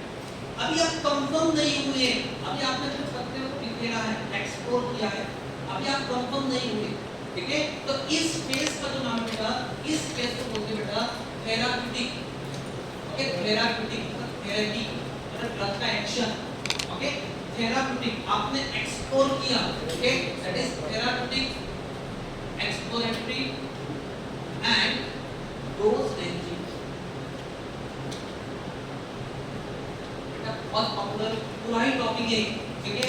डायरेक्ट ऑप्शन में आएगा तो फेज 2 का नाम क्या है, ठीक है, या फिर थेराप्यूटिक एक्सप्लोरेटरी और डोज रेंजिंग क्या है, आपको रटना नहीं है। थेराप्यूटिक पर बोलते हैं थेरेपी चल रही है, थेरेपी चल रही है मतलब ट्रीटमेंट चल रहा है, ट्रीटमेंट चल रहा है मतलब उसमें उसका ट्रीटमेंट होगा तो कोई बीमारी ठीक हो रही है, मतलब एफिकेसी हो रही है, ठीक है। थेराप्यूटिक एक्सप्लोरेटरी मतलब आपने एक्सप्लोर किया है, ओके, और डोज रेंजिंग मतलब आपने डोज रेंज को डिसाइड करने की कोशिश कर रहे हो, और इस फेज में आपको बहुत आइडिया हुआ कि मैं जो दवाई देने वाला हूँ, देने वाला हूँ 200 mg, परंतु आप अभी कंफर्म नहीं, ठीक है, अभी आप कंफर्म नहीं। अब इस केस का बेटा एक बहुत ही यूनिक क्वेश्चन बनता है, ओके, क्वेश्चन ये पूछते हैं कि फर्स्ट इन पेशेंट कौन सा फेज होता है, कौन सा फेज होता है, अब ऐसा नहीं first in patient, first phase मतलब फेज का नहीं करना चाहिए, फर्स्ट इन पेशेंट ऐसा कौन सा फेज है जो पेशेंट में पहली बार हो रहा है, फेज, ठीक है, कौन सा रहेगा बेटा, फेज सेकंड। कितने मॉलिक्यूल दे रहे बेटा, एक बार डिफेक्ट क्वेश्चन आया था कि मोडेस्ट पॉपुलेशन, ठीक है, मोडेस्ट मतलब मीडियम पॉपुलेशन, ठीक है, मोडेस्ट पॉपुलेशन तो उस पेशेंट की कौन सी फेज में लेते हैं, मोडेस्ट मतलब कम और पेशेंट बेस्ट, ये क्वेश्चन डिफेक्ट आ चुका है। डिफेक्ट क्वेश्चन ये फेज का नाम क्या है, डिफेक्ट में ये क्वेश्चन आ चुका है कि डोज रेंज को कहां डिसाइड करोगे, ठीक है, डिफेक्ट में ये क्वेश्चन आ चुका है कि एफिकेसी केमिकल आपको कहां मिलने वाली है, ये सारे क्वेश्चन आ चुका बेटा, ठीक है। एक क्वेश्चन परमानेंट होगा, डिबेट के अंदर एक चीज याद रखना, डिबेट के अंदर 500 नंबर का पेपर होता है, ठीक है, जो फर्स्ट रैंक आती है, आज से 4 साल पहले का बता रहा हूं, फर्स्ट रैंक जो आती थी वो 260 और 280 में फर्स्ट रैंक आया था, मतलब आप तो 250 नंबर लेके आ गए, 260 नंबर लेके आ गए तो आपको फर्स्ट रैंक आ गई, मतलब 50%, अब आप 50% नंबर बोलते हैं एवरेज स्टूडेंट, परंतु यहाँ पे 500 में से आप 250 नंबर लिया है, मतलब आपको फर्स्ट रैंक आ गई। आपको नंबर है, थोड़ा सा पढ़ाई अच्छी हो गई है, आपका नंबर है तो 300 के आसपास था, 320 330, अभी भी 40 प्लस नीट तो होता है कि 720 से 700 नंबर आ रहे हैं, 710 आ रहे हैं, इसमें ऐसा नहीं होता है, यहाँ पे एक एक नंबर के लिए पढ़ाई हो जाती है, ठीक है, एक एक नंबर के करवाने लग जाती है, ओके, जहाँ तक आपको ये टॉपिक 4 नंबर देके आने वाला है, राइट, एक नंबर का डिफरेंस आप दो दोस्त पढ़ाई कर रहे हैं, ओके, और सिर्फ एक नंबर का डिफरेंस मतलब एक को 150 आए, एक को 151 आए, जिसको 151 आए उसकी 100 रैंक है, और जिसको 150 आए उसकी 120 रैंक है, मतलब 20 रैंक का फर्क है एक नंबर, ओके। इसलिए बोल रहा हूं कि टॉपिक बहुत इंपॉर्टेंट है, ठीक है, कि यहाँ पे आपको 4 नंबर दिखता है, ठीक है, बहुत ही सिंपल टॉपिक है, ठीक है। आपको यहाँ पे क्या मिलने वाला है बेटा, एफिकेसी मिलने वाली है, ठीक है, आपको यहाँ पे क्या मिलने वाला है, एफिकेसी मिलने वाली है, लेकिन स्पेस का नाम रटना नहीं है, ह्यूमन फार्माकोलॉजी से फेज 1 से देखने वाले, परंतु आपने यहाँ पे क्या किया बेटा, थेराप्यूटिक इफेक्ट को क्या किया, एक्सप्लोर किया, डोज रेंज को डिसाइड करने की आपने कोशिश करी है, ठीक है। होमोजेनियस पॉपुलेशन कौन से फेज में लेते हैं, बेटा ये जो अंगड़ाइयां देखो ना, इतना कोई स्टूडेंट एक डेमो क्लास है, डिबेट तैयारी कर रहे हैं, डिबेट एक बहुत बड़ी रेस होती है, ठीक है, एक समय आएगा जब आपको पीछे बैठना सीनियर 6 घंटे भी पढ़ाई करेंगे तो, ठीक है, कभी होगा 7 घंटे तक क्लासेस चल रही पास आउट होती है, हैबिट डाल दो इसे, ठीक है, हैबिट डाल, चलो अब देखो बेटा, उसके बाद अब बात करते हैं फेज 3। देखो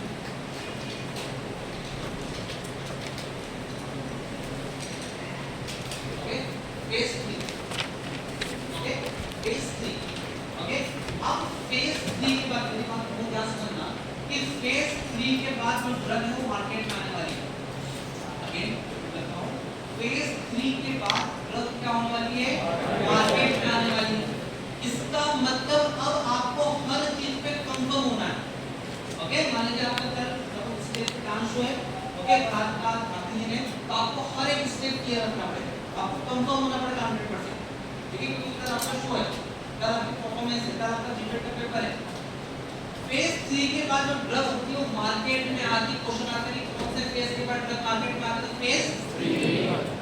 अब आपको क्या करना, पूरी तरह से कंफर्म होना, आपका डोज रेंज डिसाइड होना चाहिए, कितना चलने वाले हो, क्या प्रोबेबल या पॉसिबल क्या साइड इफेक्ट हो सकते हैं उस ड्रग के, ठीक है, कैसे काम करेगा, ठीक है, कैसे काम करेगा, कितने दिन में इफेक्ट आएगा, कितना डोज देना है, कितने डोज का ड्यूरेशन होना चाहिए, उस ड्रग का ड्यूरेशन ऑफ एक्शन क्या है, उस ड्रग का ऑनसेट ऑफ एक्शन क्या है, सब कुछ कंफर्म होना है। इसलिए इस फेज का नाम बेटा, इस फेज का नाम है थेराप्यूटिक कंटिन्यूएशन। अब आपको पूरी तरह से 100% का होना बेटा, कंफर्म होना है। पहले आपने फेज 2 में क्या किया था? थेराप्यूटिक एफिकेसी को एक्सप्लोर किया था। अब आपको कंफर्म होना है कि फेज 3 पर ड्रग आती है मार्केट में, ओके। और इसी फेज के अंदर, इसका पूरा नाम सुनिए, therapeutic confirmation and comparison, therapeutic confirmation and comparison, ठीक है। बुलबुलिया मूवी है, अक्षय कुमार ने बहुत दिया था, पूरी बुलबुलिया मूवी है, ठीक है। अब आपने कंपेयर किया होगा जो इंसान मूवीज में काम करता है, जो उनको एक्सप्लोर करते हैं, कंपैरिजन किया होगा, ठीक है, कि अक्षय कुमार ऐसे काम किया था ऑलरेडी, आज वाला अभी तो नया एक्ट्रेस के इस तरह से काम किया। इसका मतलब ऐसा तो होगा नहीं, जो आप दवाई बना रहे हो, जिस बीमारी के लिए बना रहे हो, उसके लिए ऑलरेडी कोई दवाई चल रही होगी, मार्केट में ऐसे काम कर रही है, और कोई अच्छी स्टैंडर्ड ड्रग भी जैसे आप वैसे कि फीवर के स्टैंडर्ड ड्रग होते हैं, पैरासिटामोल, ओके, वैसे नहीं पैरासिटामोल नहीं होता, नेपोपाम होता है, ओजेपिन ड्रग्स होती है, बहुत सारी ड्रग्स होती है, ठीक है, जो पेन को या फीवर को कम करती है।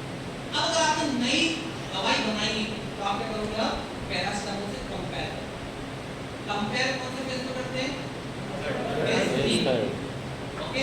कंफर्म कब होते हैं? फेज 3। कैसे क्वेश्चन आते हैं कि मान लीजिए कोई ड्रग ए है, ओके, क्लियर है, जो ऑलरेडी मार्केट में चल रही थी, आपने ड्रग बी बना दी, ओके। अब ड्रग ए और ड्रग बी का कंपैरिजन कौन से फेज में करते हैं? फेज 3, ठीक है। अगेन यहाँ पे ट्यूमर कितने होंगे उसको देखने वाले हैं, ठीक है। यहाँ पे ट्यूमर कितने होने वाले हैं बेटा? ट्यूमर यहाँ पे हो गया, सबसे पहले यहाँ पे पेशेंट होंगे, जो पॉलिटिकल लाइन को वापस से क्या होगा बेटा? पेशेंट होने वाले, ठीक है। फेज 1 के अंदर आपने हेल्दी वॉलंटियर लिए थे, फेज 2 में आपने पेशेंट लिए थे, अब वापस से आप फेज 3 में भी पेशेंट लेने वाले हो, राइट, क्लियर है। कितने लोग बेटा? 500 से लेके 3000। अब यहाँ पे नंबर ऑफ पेशेंट मतलब बढ़ने वाले हैं, ठीक है। यहाँ पर होमोजेनियस नहीं है, क्योंकि आप दवाई में मतलब से नहीं बना लो, आप वही दवाई राजस्थान में जाएगी, वही दवाई केरल में जाएगी, वही दवाई अमेरिका में जाएगी, अगर पूरा वर्ल्ड के लिए बनाने वाले हो तो अब पॉपुलेशन होमोजेनियस नहीं होना चाहिए, अब होना चाहिए हेटेरोजेनियस, ठीक है। अब तो पॉपुलेशन होगा बेटा वो रहेगा हेटेरोजेनियस, ठीक है। जीपेट 2018 में बेटा क्वेश्चन आया था, 2018 में क्वेश्चन आया था कि एक दवाई है कंपनी जिसमें 1500 पेशेंट लिए हैं, कौन से स्टेज में 1500 कितना है? 1500 कितना है? 500 कितना बजा रहे? 1500 दूसरा मतलब फेज 3, ठीक है। कौन से फेज में कंफर्म होते हैं? फेज 3, ठीक है। आप वापस आपके ग्रुप बना दिए, ठीक है, आप वापस से डोज को कंफर्म करोगे, अब आप कंफर्म हो जाओगे कि दवाई चुनोगे वो डोज को एमजी देने वाला हो, क्योंकि 200 एमजी से एक शर्त से आ रहा है, अरे इतना क्लियर है, ठीक है। अब आपका मिनट का कंफर्म होने वाले। अगेन यहाँ पे हम सेफ्टी देखेंगे, यहाँ पे टॉक्सिसिटी देखेंगे, सब कुछ देखने वाले हैं, एफिकेसी यहाँ पे देखेंगे, सेफ्टी देखेंगे, टॉक्सिसिटी सब कुछ देखने वाले हैं, ठीक है। हो सकता है कि आपने जो दवाई बनाई थी एमपी के लोगों में साइड इफेक्ट नहीं दिखा, परंतु उसी दवाई का साइड इफेक्ट केरल के लोगों में दिख रहा है, तो एफिकेसी हमेशा हम चेक करेंगे, ठीक है। है, अब एग्जांपल में बताऊंगा कि कैसे साइड इफेक्ट कैसे कंट्री टू कंट्री वेरी करता है। मेरे सबकी बॉडी अलग होती है। जैसे मान लीजिए आप 500 mg खाते हो पैरासिटामोल की टैबलेट, तो जो वेस्ट इंडीज के लोग हैं, अफ्रीका के लोग हैं, उनको 500 mg असर ही नहीं करेगा। उनके लिए चले तो 1000 mg देना पड़ेगा। 1 ग्राम की दवाई लेनी पड़ेगी तो आपको बुखार कम होगा। ठीक है, पर्सन टू पर्सन क्या होता है बेटा, वैरी होता है। ठीक है, पर्सन टू पर्सन क्या होता है बेटा, वैरी होता है। ठीक है, अब देखिए बेटा यहाँ पे आप पूरे से कम होने वाले हैं। ठीक है, क्लियर है। आप देखिए मनुष्य का क्या है, भरोसा नहीं कि कब साथ में बुखार है। ओके, उसी चीज को अप्लाई करते इस केस में। ठीक है, जो आप पेशेंट ले रहे हो एस्पिरेशन लाइसेंस की अंदर भी होते हैं, बहुत सारे झूठे भी होते हैं, बहुत सारे सब डर के जाते हैं। आप जो डॉक्टर यूज करने वाले हो वो डॉक्टर पेशेंट की बदल सकता है, क्यों होता है, आपको सही रिपोर्ट ना दे, आपको सही रिपोर्ट ना दे। इसलिए फेज में क्लिनिकल ट्रायल बैंडिंग करते हैं, बैंडिंग करते हैं, इसको अंधा बनाएंगे, इसको नहीं बनाएंगे। तो फेज 1 ध्यान से समझना, फेज 1 में क्या रहेगा बेटा, फेज 1 जो रहेगा वो रहेगा अनब्लाइंड। अनब्लाइंड का मतलब क्या होता है, कोई भी अंधा नहीं है। मतलब जो पेशेंट या जो हेल्दी वॉलंटियर जो दवाई ले रहा है उसको अच्छे से पता है कि कौन सी दवाई ले रहा है, किस पर्पस के लिए ले रहा है, कौन कंपनी बना है, उसको अच्छे से पता है। तो डॉक्टर देने वाले हैं उनको भी पता है कि मैं कौन से पर्पस के लिए बना रहा हूँ, कौन सी कंपनी बना रहा हूँ, लेकिन क्या इसका पॉसिबल साइड इफेक्ट हो सकता है, सबको पता है। इसका मतलब यहाँ पर कोई भी अंधा नहीं है, मतलब ये ओपन लेवल है। ये क्वेश्चन आते हैं ओपन लेवल कौन है, फेस 1 अभी तो हेल्दी है, आने दिया है। ठीक है, उन्होंने प्लस एग्रीमेंट करवाया हुआ। परंतु फेस क्या है बच्चों, परंतु फेस 2 होता है बेटा, वो होता है सिंगल ब्लाइंड। ओके, फेस 2 क्या होता है बेटा, सिंगल ब्लाइंड। सिंगल ब्लाइंड का मतलब यहाँ पे एक बंदा अंधा है, इट मींस या तो पेशेंट को नहीं पता है कि कौन सी दवाई ले रहा है, उसको नहीं बताया गया है, या फिर डॉक्टर को नहीं बताया है। यहाँ पर एक बंदे को दिख नहीं रहा है, उसको पता ही नहीं कि क्या ले रहा है, या फिर डॉक्टर को नहीं पता है कि क्या ले रहा है। ओके, और फेस 3 जो होता है बेटा, ये होता है डबल ब्लाइंड।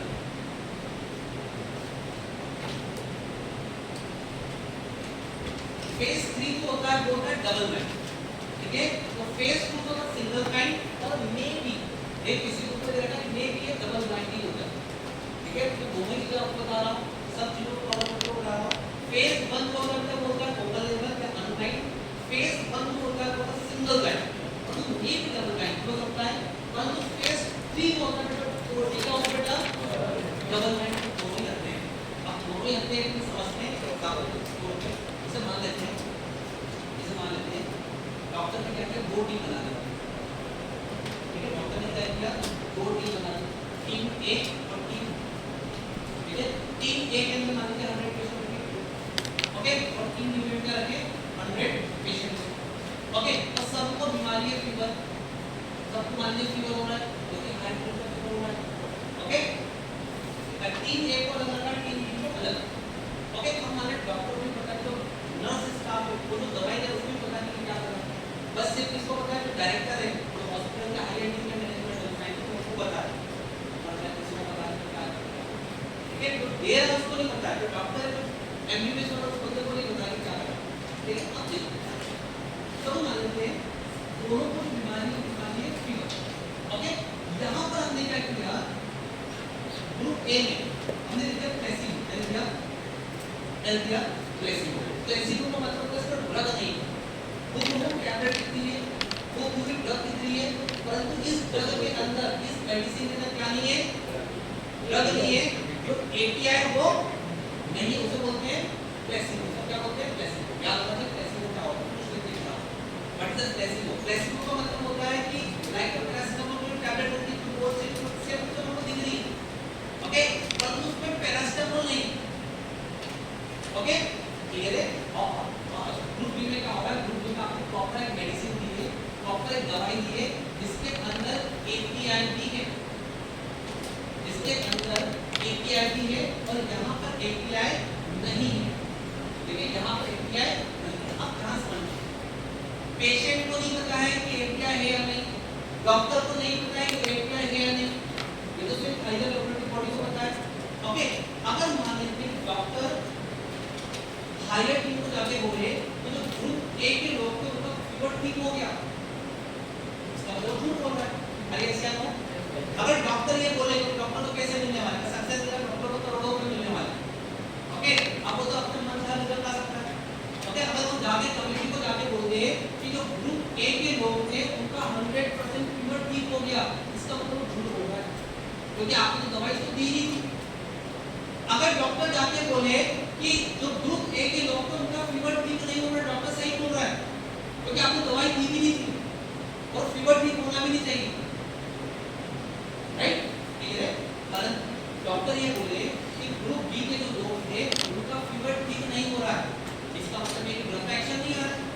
अरे कैसे हम आप दवाई दे रहे हो तो फीवर ठीक नहीं हो रहा, इसमें ड्रग में कोई कमजोरी है। ओके, अब बहुत सारे पेशेंट ऐसे ही तो घबरा रहे हैं। ओके, कि हम बोल देंगे ठीक हो जान देंगे तो हम बोल देते हैं। ओके, अब उनका फीवर ठीक नहीं हो रहा तो बोल देंगे हम ठीक होगा सब कुछ हो, ये तो इस बायस इस बायस को, ओके, इस रॉन्ग इंफॉर्मेशन को हमें हटाने के लिए हमें क्या करना पड़ता है? ब्लाइंडिंग करना पड़ता है। ठीक है, क्लियर है? तो आपको याद रखना पड़ेगा तो फेज 3 होता है डबल ब्लाइंड होता है, फेज 2 होता है सिंगल ब्लाइंड होता है, फेज 2 बंद होता है क्या होता है? डबल ब्लाइंड, दोनों को ही दिख रहा है। क्लियर है? तो यहां से भी क्वेश्चन आते हैं। अब ध्यान से देखिएगा, फेज 3 के बाद ड्रग कहां पे आने वाली है? फेज 4। फेज 4 का मतलब ये होता है कि ड्रग कहां आ रही है? मार्केट में कहां आ रही है? ओके, कहां आ रही है? मार्केट में आ रही है। ध्यान समझना कि जब आपको फेज 3 में सक्सेस मिल जाती है, ठीक है, अगर आपको फेज 3 में सक्सेस मिल गई, अगर आपको फेज 3 में सक्सेस मिल गई, इसका मतलब कब कहां आएगा? मार्केट में आएगा, मतलब फेज 4 में आएगा। बट अगेन जिससे आपने परमिशन ली थी, जिससे आपने हाथ जोड़ के रिक्वेस्ट की थी लाइसेंस दे दो, मुझे परमिशन दे दो, आपको कर्तव्य लगता है कि वापस मुझे जाने की परमिशन दो कि हमने क्लिनिकल ट्रायल भी कर लिया। ओके, हमने इतने सारे पैरामीटर भी दे दिया, अब ऐसा में खुद से मार्केट में लॉन्च कर दो, वापस से परमिशन देंगे आपको। तो जो पहले आप यूएस एफडीए के पास गए, वापस से पूरा डॉक्यूमेंटेशन बनाकर, पूरी थीसिस बनाकर, पूरी फाइल बनाकर आप वापस कब जाओ बेटा? यूएस एफडीए के पास जाओ। यूएस एफडीए अगेन पूरी केसेस को पूरे रिजल्ट पर से रीड आउट करेगा, और अगर उसको लगता है कि ये ड्रग में दम है, ओके, इस बंदे में दम है, तो वो क्या करेगा? इस ड्रग को मार्केट में लेके आएगा, मतलब अगेन बेटा वो एक लाइसेंस देने वाला है, अगेन वो एक लाइसेंस देने वाला है, और इस लाइसेंस का मतलब है कि परमिशन दे रहा है कि आप नई ड्रग को अप्लाई कर सकते हो, यूज कर सकते हो। तो इस लाइसेंस का नाम बेटा न्यू ड्रग एप्लीकेशन, इसका नाम है बेटा न्यू ड्रग एप्लीकेशन, मतलब इस नई ड्रग का आप यूज कर सकते हो। इसको शॉर्ट में बोलते हैं बेटा एनडीए, इसे बोलते हैं एनडीए, और 2023 में क्वेश्चन आ सकता है कि एनडीए कब मिलता है? एनडीए कब मिलता है बेटा? फेज 3 के बाद। कब मिलता है? फेज 3 के बाद। कुछ भी समझ करके पूछिए कब मिलता है? फेज 3 के बाद मिलता है, फेज 4 के पहले मिलता है, सिर्फ क्वेश्चन। ठीक है, इन्वेस्टिगेशन न्यू ड्रग कब मिलता है? इन्वेस्टिगेशन में आपको इन्वेस्टिगेट करना है, ह्यूमन पे इन्वेस्टिगेट करना है, कब मिलता है? एनिमल की टेस्टिंग के बाद या फेज 0 के पहले, कोई ऑप्शन आ सकता है, दोनों ही सकते हैं। ओके, जब आपको लाइसेंस मिलता है, इस लाइसेंस का नाम क्या है? न्यू ड्रग एप्लीकेशन, मतलब न्यू ड्रग को आप एप्लीकेशन यूज कर सकते हो। अब ड्रग हम पहुंचेगा, ड्रग पहुंचे मार्केट में, और मार्केट में पहुंच के मतलब वो चलेंगे फेज 4।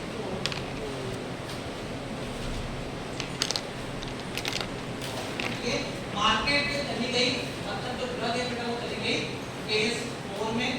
इसका मतलब बेटा आप जो मेडिकल स्टोर में जाते हो, जितनी भी दवाइयां देखते हो बेटा वो सब फेज 4 में काम कर रही है, इसका मतलब सब फेज 4 में। एक बार ड्रग मार्केट में आ गई मतलब आपका मकसद पूरा हो गया। ठीक है, एक बार अगर ड्रग मार्केट में आ चुकी है, मतलब जो आपका एम था, जो आपका टारगेट था, वो पूरा होगा, फुलफिल हो गया। आपका टारगेट है मार्केट में अगर लोग उसको यूज करें तो मार्केट में चली गई, मतलब वो फेज 4 में चली गई, और फेज 4 का जो नाम होगा बेटा वो होगा पोस्ट मार्केट सर्विलेंस। ओके, इसका जो नाम होगा वो है पोस्ट मार्केट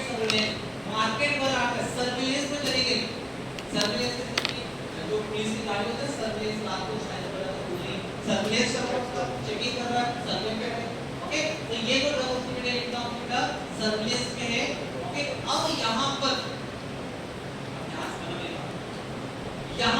अब कोई नंबर्स नहीं होता है, पूरे वर्ल्ड में जब मिलियंस लाखों करोड़ों लोग इसको यूज करने वाले हैं, तो अब यहाँ पे कोई डाटा नहीं है। क्लियर है? अब यहाँ पर कोई भी डाटा नहीं है, मतलब यहाँ पर इथिकल क्लीयरेंस रिक्वायर्ड नहीं है। ठीक है, पहला पॉइंट, यहाँ पर इथिकल क्लीयरेंस या इथिकल गाइडलाइन की जरूरत नहीं है। क्या समझना ना, जो इथिकल मतलब इथिक्स, ओके, आपके आदर्श, आपके मूल्य, ओके, इसकी जरूरत नहीं। जैसे मान लीजिए आप एनिमल को यूज करो, एनिमल को बिल्कुल बड़े इज्जत के साथ देख रहे हो, उसको प्रॉपर की हैंडलिंग करो, इथिक्स अपना आदर्श दिखाना। आप लोग फेज 0 में तो क्वारंटाइन यूज करो, इस तरह से चार्ट मार के आप काम करो, ऐसा नहीं कर सकते। इथिक्स आपको पास करना है। फेज 1 में भी आपको इथिक्स करना है, फेज 2 में भी आपको इथिक्स को अप्लाई करना है, फेज 3 में बेटा बहुत सज्जनता से आपको बात करना है। परंतु फेज 4 में वो आप देखो मेडिकल स्टोर पर राइज अवेलेबल है, तो वहां पे इथिक्स की जरूरत नहीं है। ऐसा नहीं होगा कि तो फार्मासिस्ट होगा पूरा प्लेन से बात करेगा, ऐसा कोई जरूरत नहीं। तो यहाँ पे इथिकल क्लीयरेंस की रिक्वायरमेंट नहीं होती, नॉट रिक्वायर्ड। क्वेश्चन आता है कि इथिकल क्लीयरेंस कहां पे रिक्वायर्ड नहीं होता है, तो फेज 4 में रिक्वायर्ड नहीं होता, क्योंकि यहाँ पे किसी का भी कंट्रोल नहीं है। इतने हजारों लाखों मेडिकल स्टोर हैं, इतने हजारों लाखों डॉक्टर्स हैं, ओके, सबके ध्यान में संबोधन में इथिकल क्लीयरेंस रिक्वायर्ड नहीं होता। ये इथिकल क्लीयरेंस जो होता है, ये कौन सी टीम, कौन सी कमेटी देती है, तो ये होता है ICMR। ये होता है ICMR, that is the Indian Council of Medical Research। ठीक है, इसका पूरा देख लो।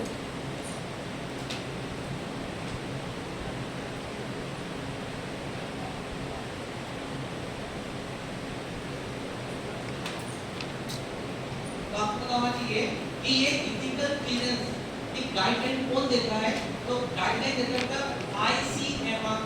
ओके, एक कमेटी है, इस कमेटी का फुल फॉर्म है Indian council of medical research. ये बेटा इथिकल क्लीयरेंस या इथिकल गाइडलाइन की क्या करेगा, प्रॉपर स्टेटमेंट देगा। ये गाइडलाइन होना चाहिए, आपको इस तरह के इथिक्स को क्या करना है, फॉलो करना है। ठीक है, अब मुझे बताइए एनिमल के अंदर आप कौन से इथिक्स को फॉलो करने वाले हैं? GLP, good laboratory practice, good laboratory practice. देखिए, जब आप क्लिनिकल ट्रायल करोगे, ध्यान समझना कि जब आप क्लिनिकल ट्रायल करोगे, तो क्लिनिकल ट्रायल के दौरान बेटा आपको फॉलो करना पड़ेगा good clinical practice. Okay, good clinical practice आपको अच्छे से प्रैक्टिस करना है, ठीक है, तो आप करने वाले हो। ठीक है, तो GCP को बेटा good clinical practice. Okay, good clinical practice.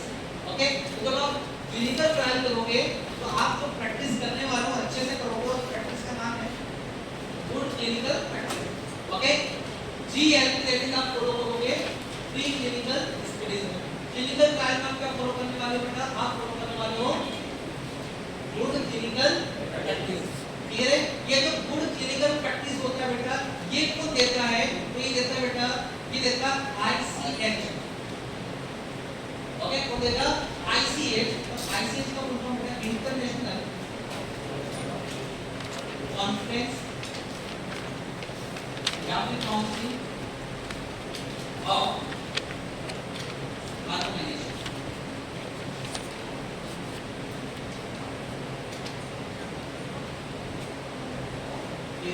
Okay बेटा, हर एक पॉइंट बदल पॉइंट, ठीक है, अभी आपके ऊपर डिपेंड है कि आपको अपना भविष्य कितना अच्छा बनाना है। ठीक है, ये आपके ऊपर डिपेंड है कि आपको अपना फ्यूचर कितना अच्छा बनाना है। क्योंकि फोकस आपको कोई नहीं बताएगा कि आपको फोकस रहना है, आपको चीज सुनना है, ये आपके ऊपर डिपेंड करता है। ठीक है, क्योंकि हर इंसान अपना फ्यूचर अपने हिसाब से बनाता है। ये जितना आप अभी इनपुट दोगे, उतना ही आपको फ्यूचर में आउटपुट मिलने वाला है। ठीक है, अगर आपको अभी तक ये नहीं पता कि जीपीएट टेंटर की इंपॉर्टेंस क्या होती है, क्यों हमें जीपीएट देना चाहिए, क्यों हमें लाइको देना चाहिए, इससे हमें मिलेगा क्या, बहुत सारे लोगों को यही नहीं पता होता है। ठीक है, बट एक क्विक तरीके से समझना हो कि आपका मन तरीके से जीपीएट तैयारी ना हो या क्या करना है, कुछ नहीं है, क्या होता है तैयारी में, तो उन बच्चों को ये बता रहा हूँ, बहुत सारे बच्चों को पता होता है कि क्यों करना चाहते हैं, क्या इसका मकसद है। ध्यान सुनना, आप बी फार्मा करते हो 4 साल के, जैसे ओके, आपके पास ऑप्शन है बी फार्मा के साथ भी ऑप्शन है,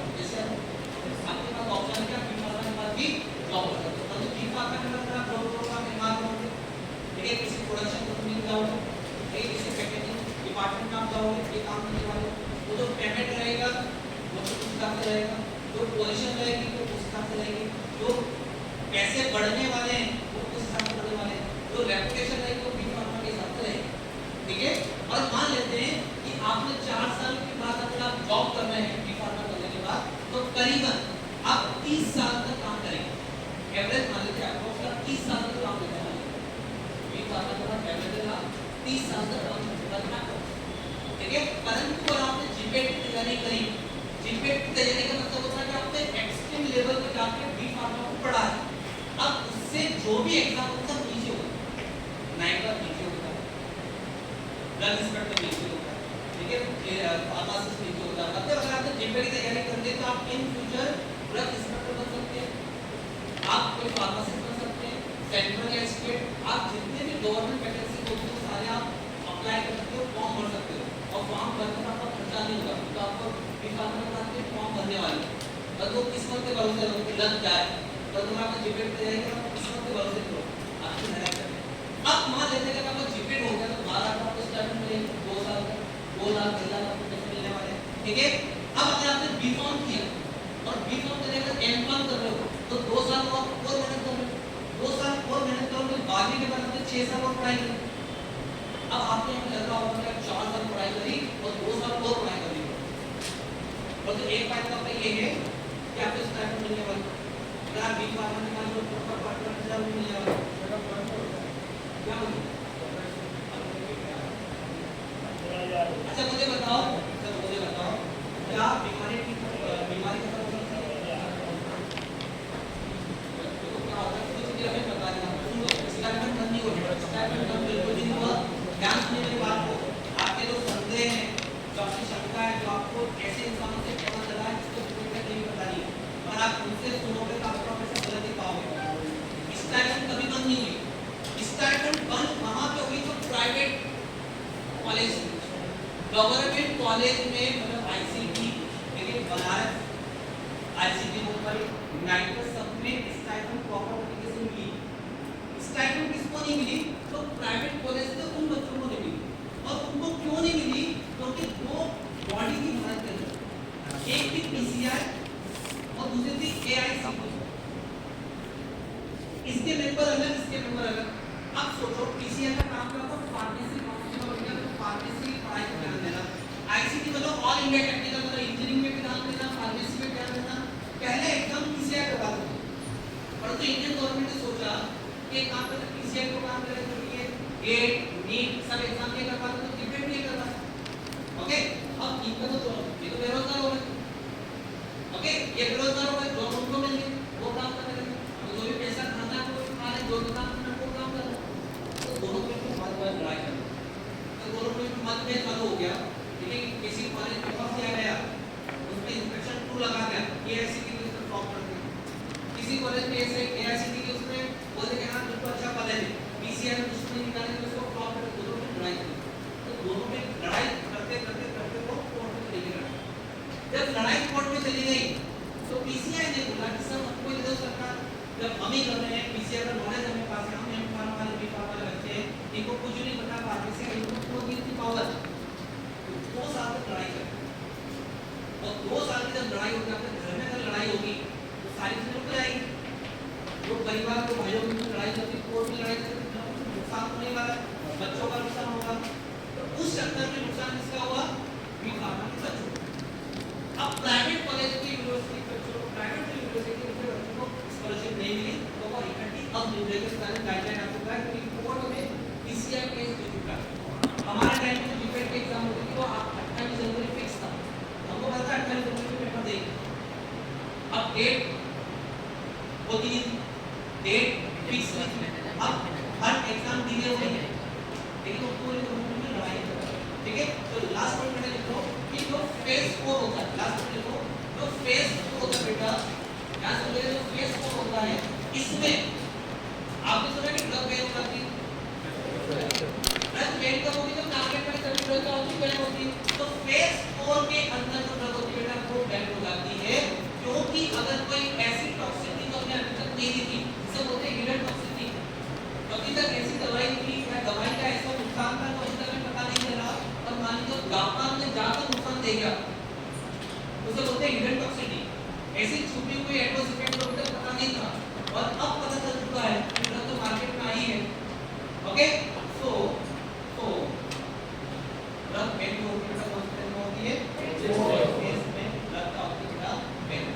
ठीक है, इसी तरह आपको प्रॉपर तरीके से रिवीजन करना है, अच्छे से रिवाइज करना है।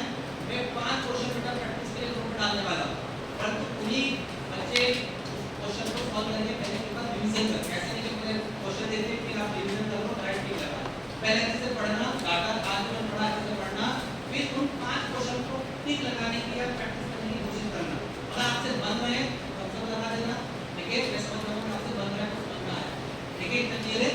Thank you everyone.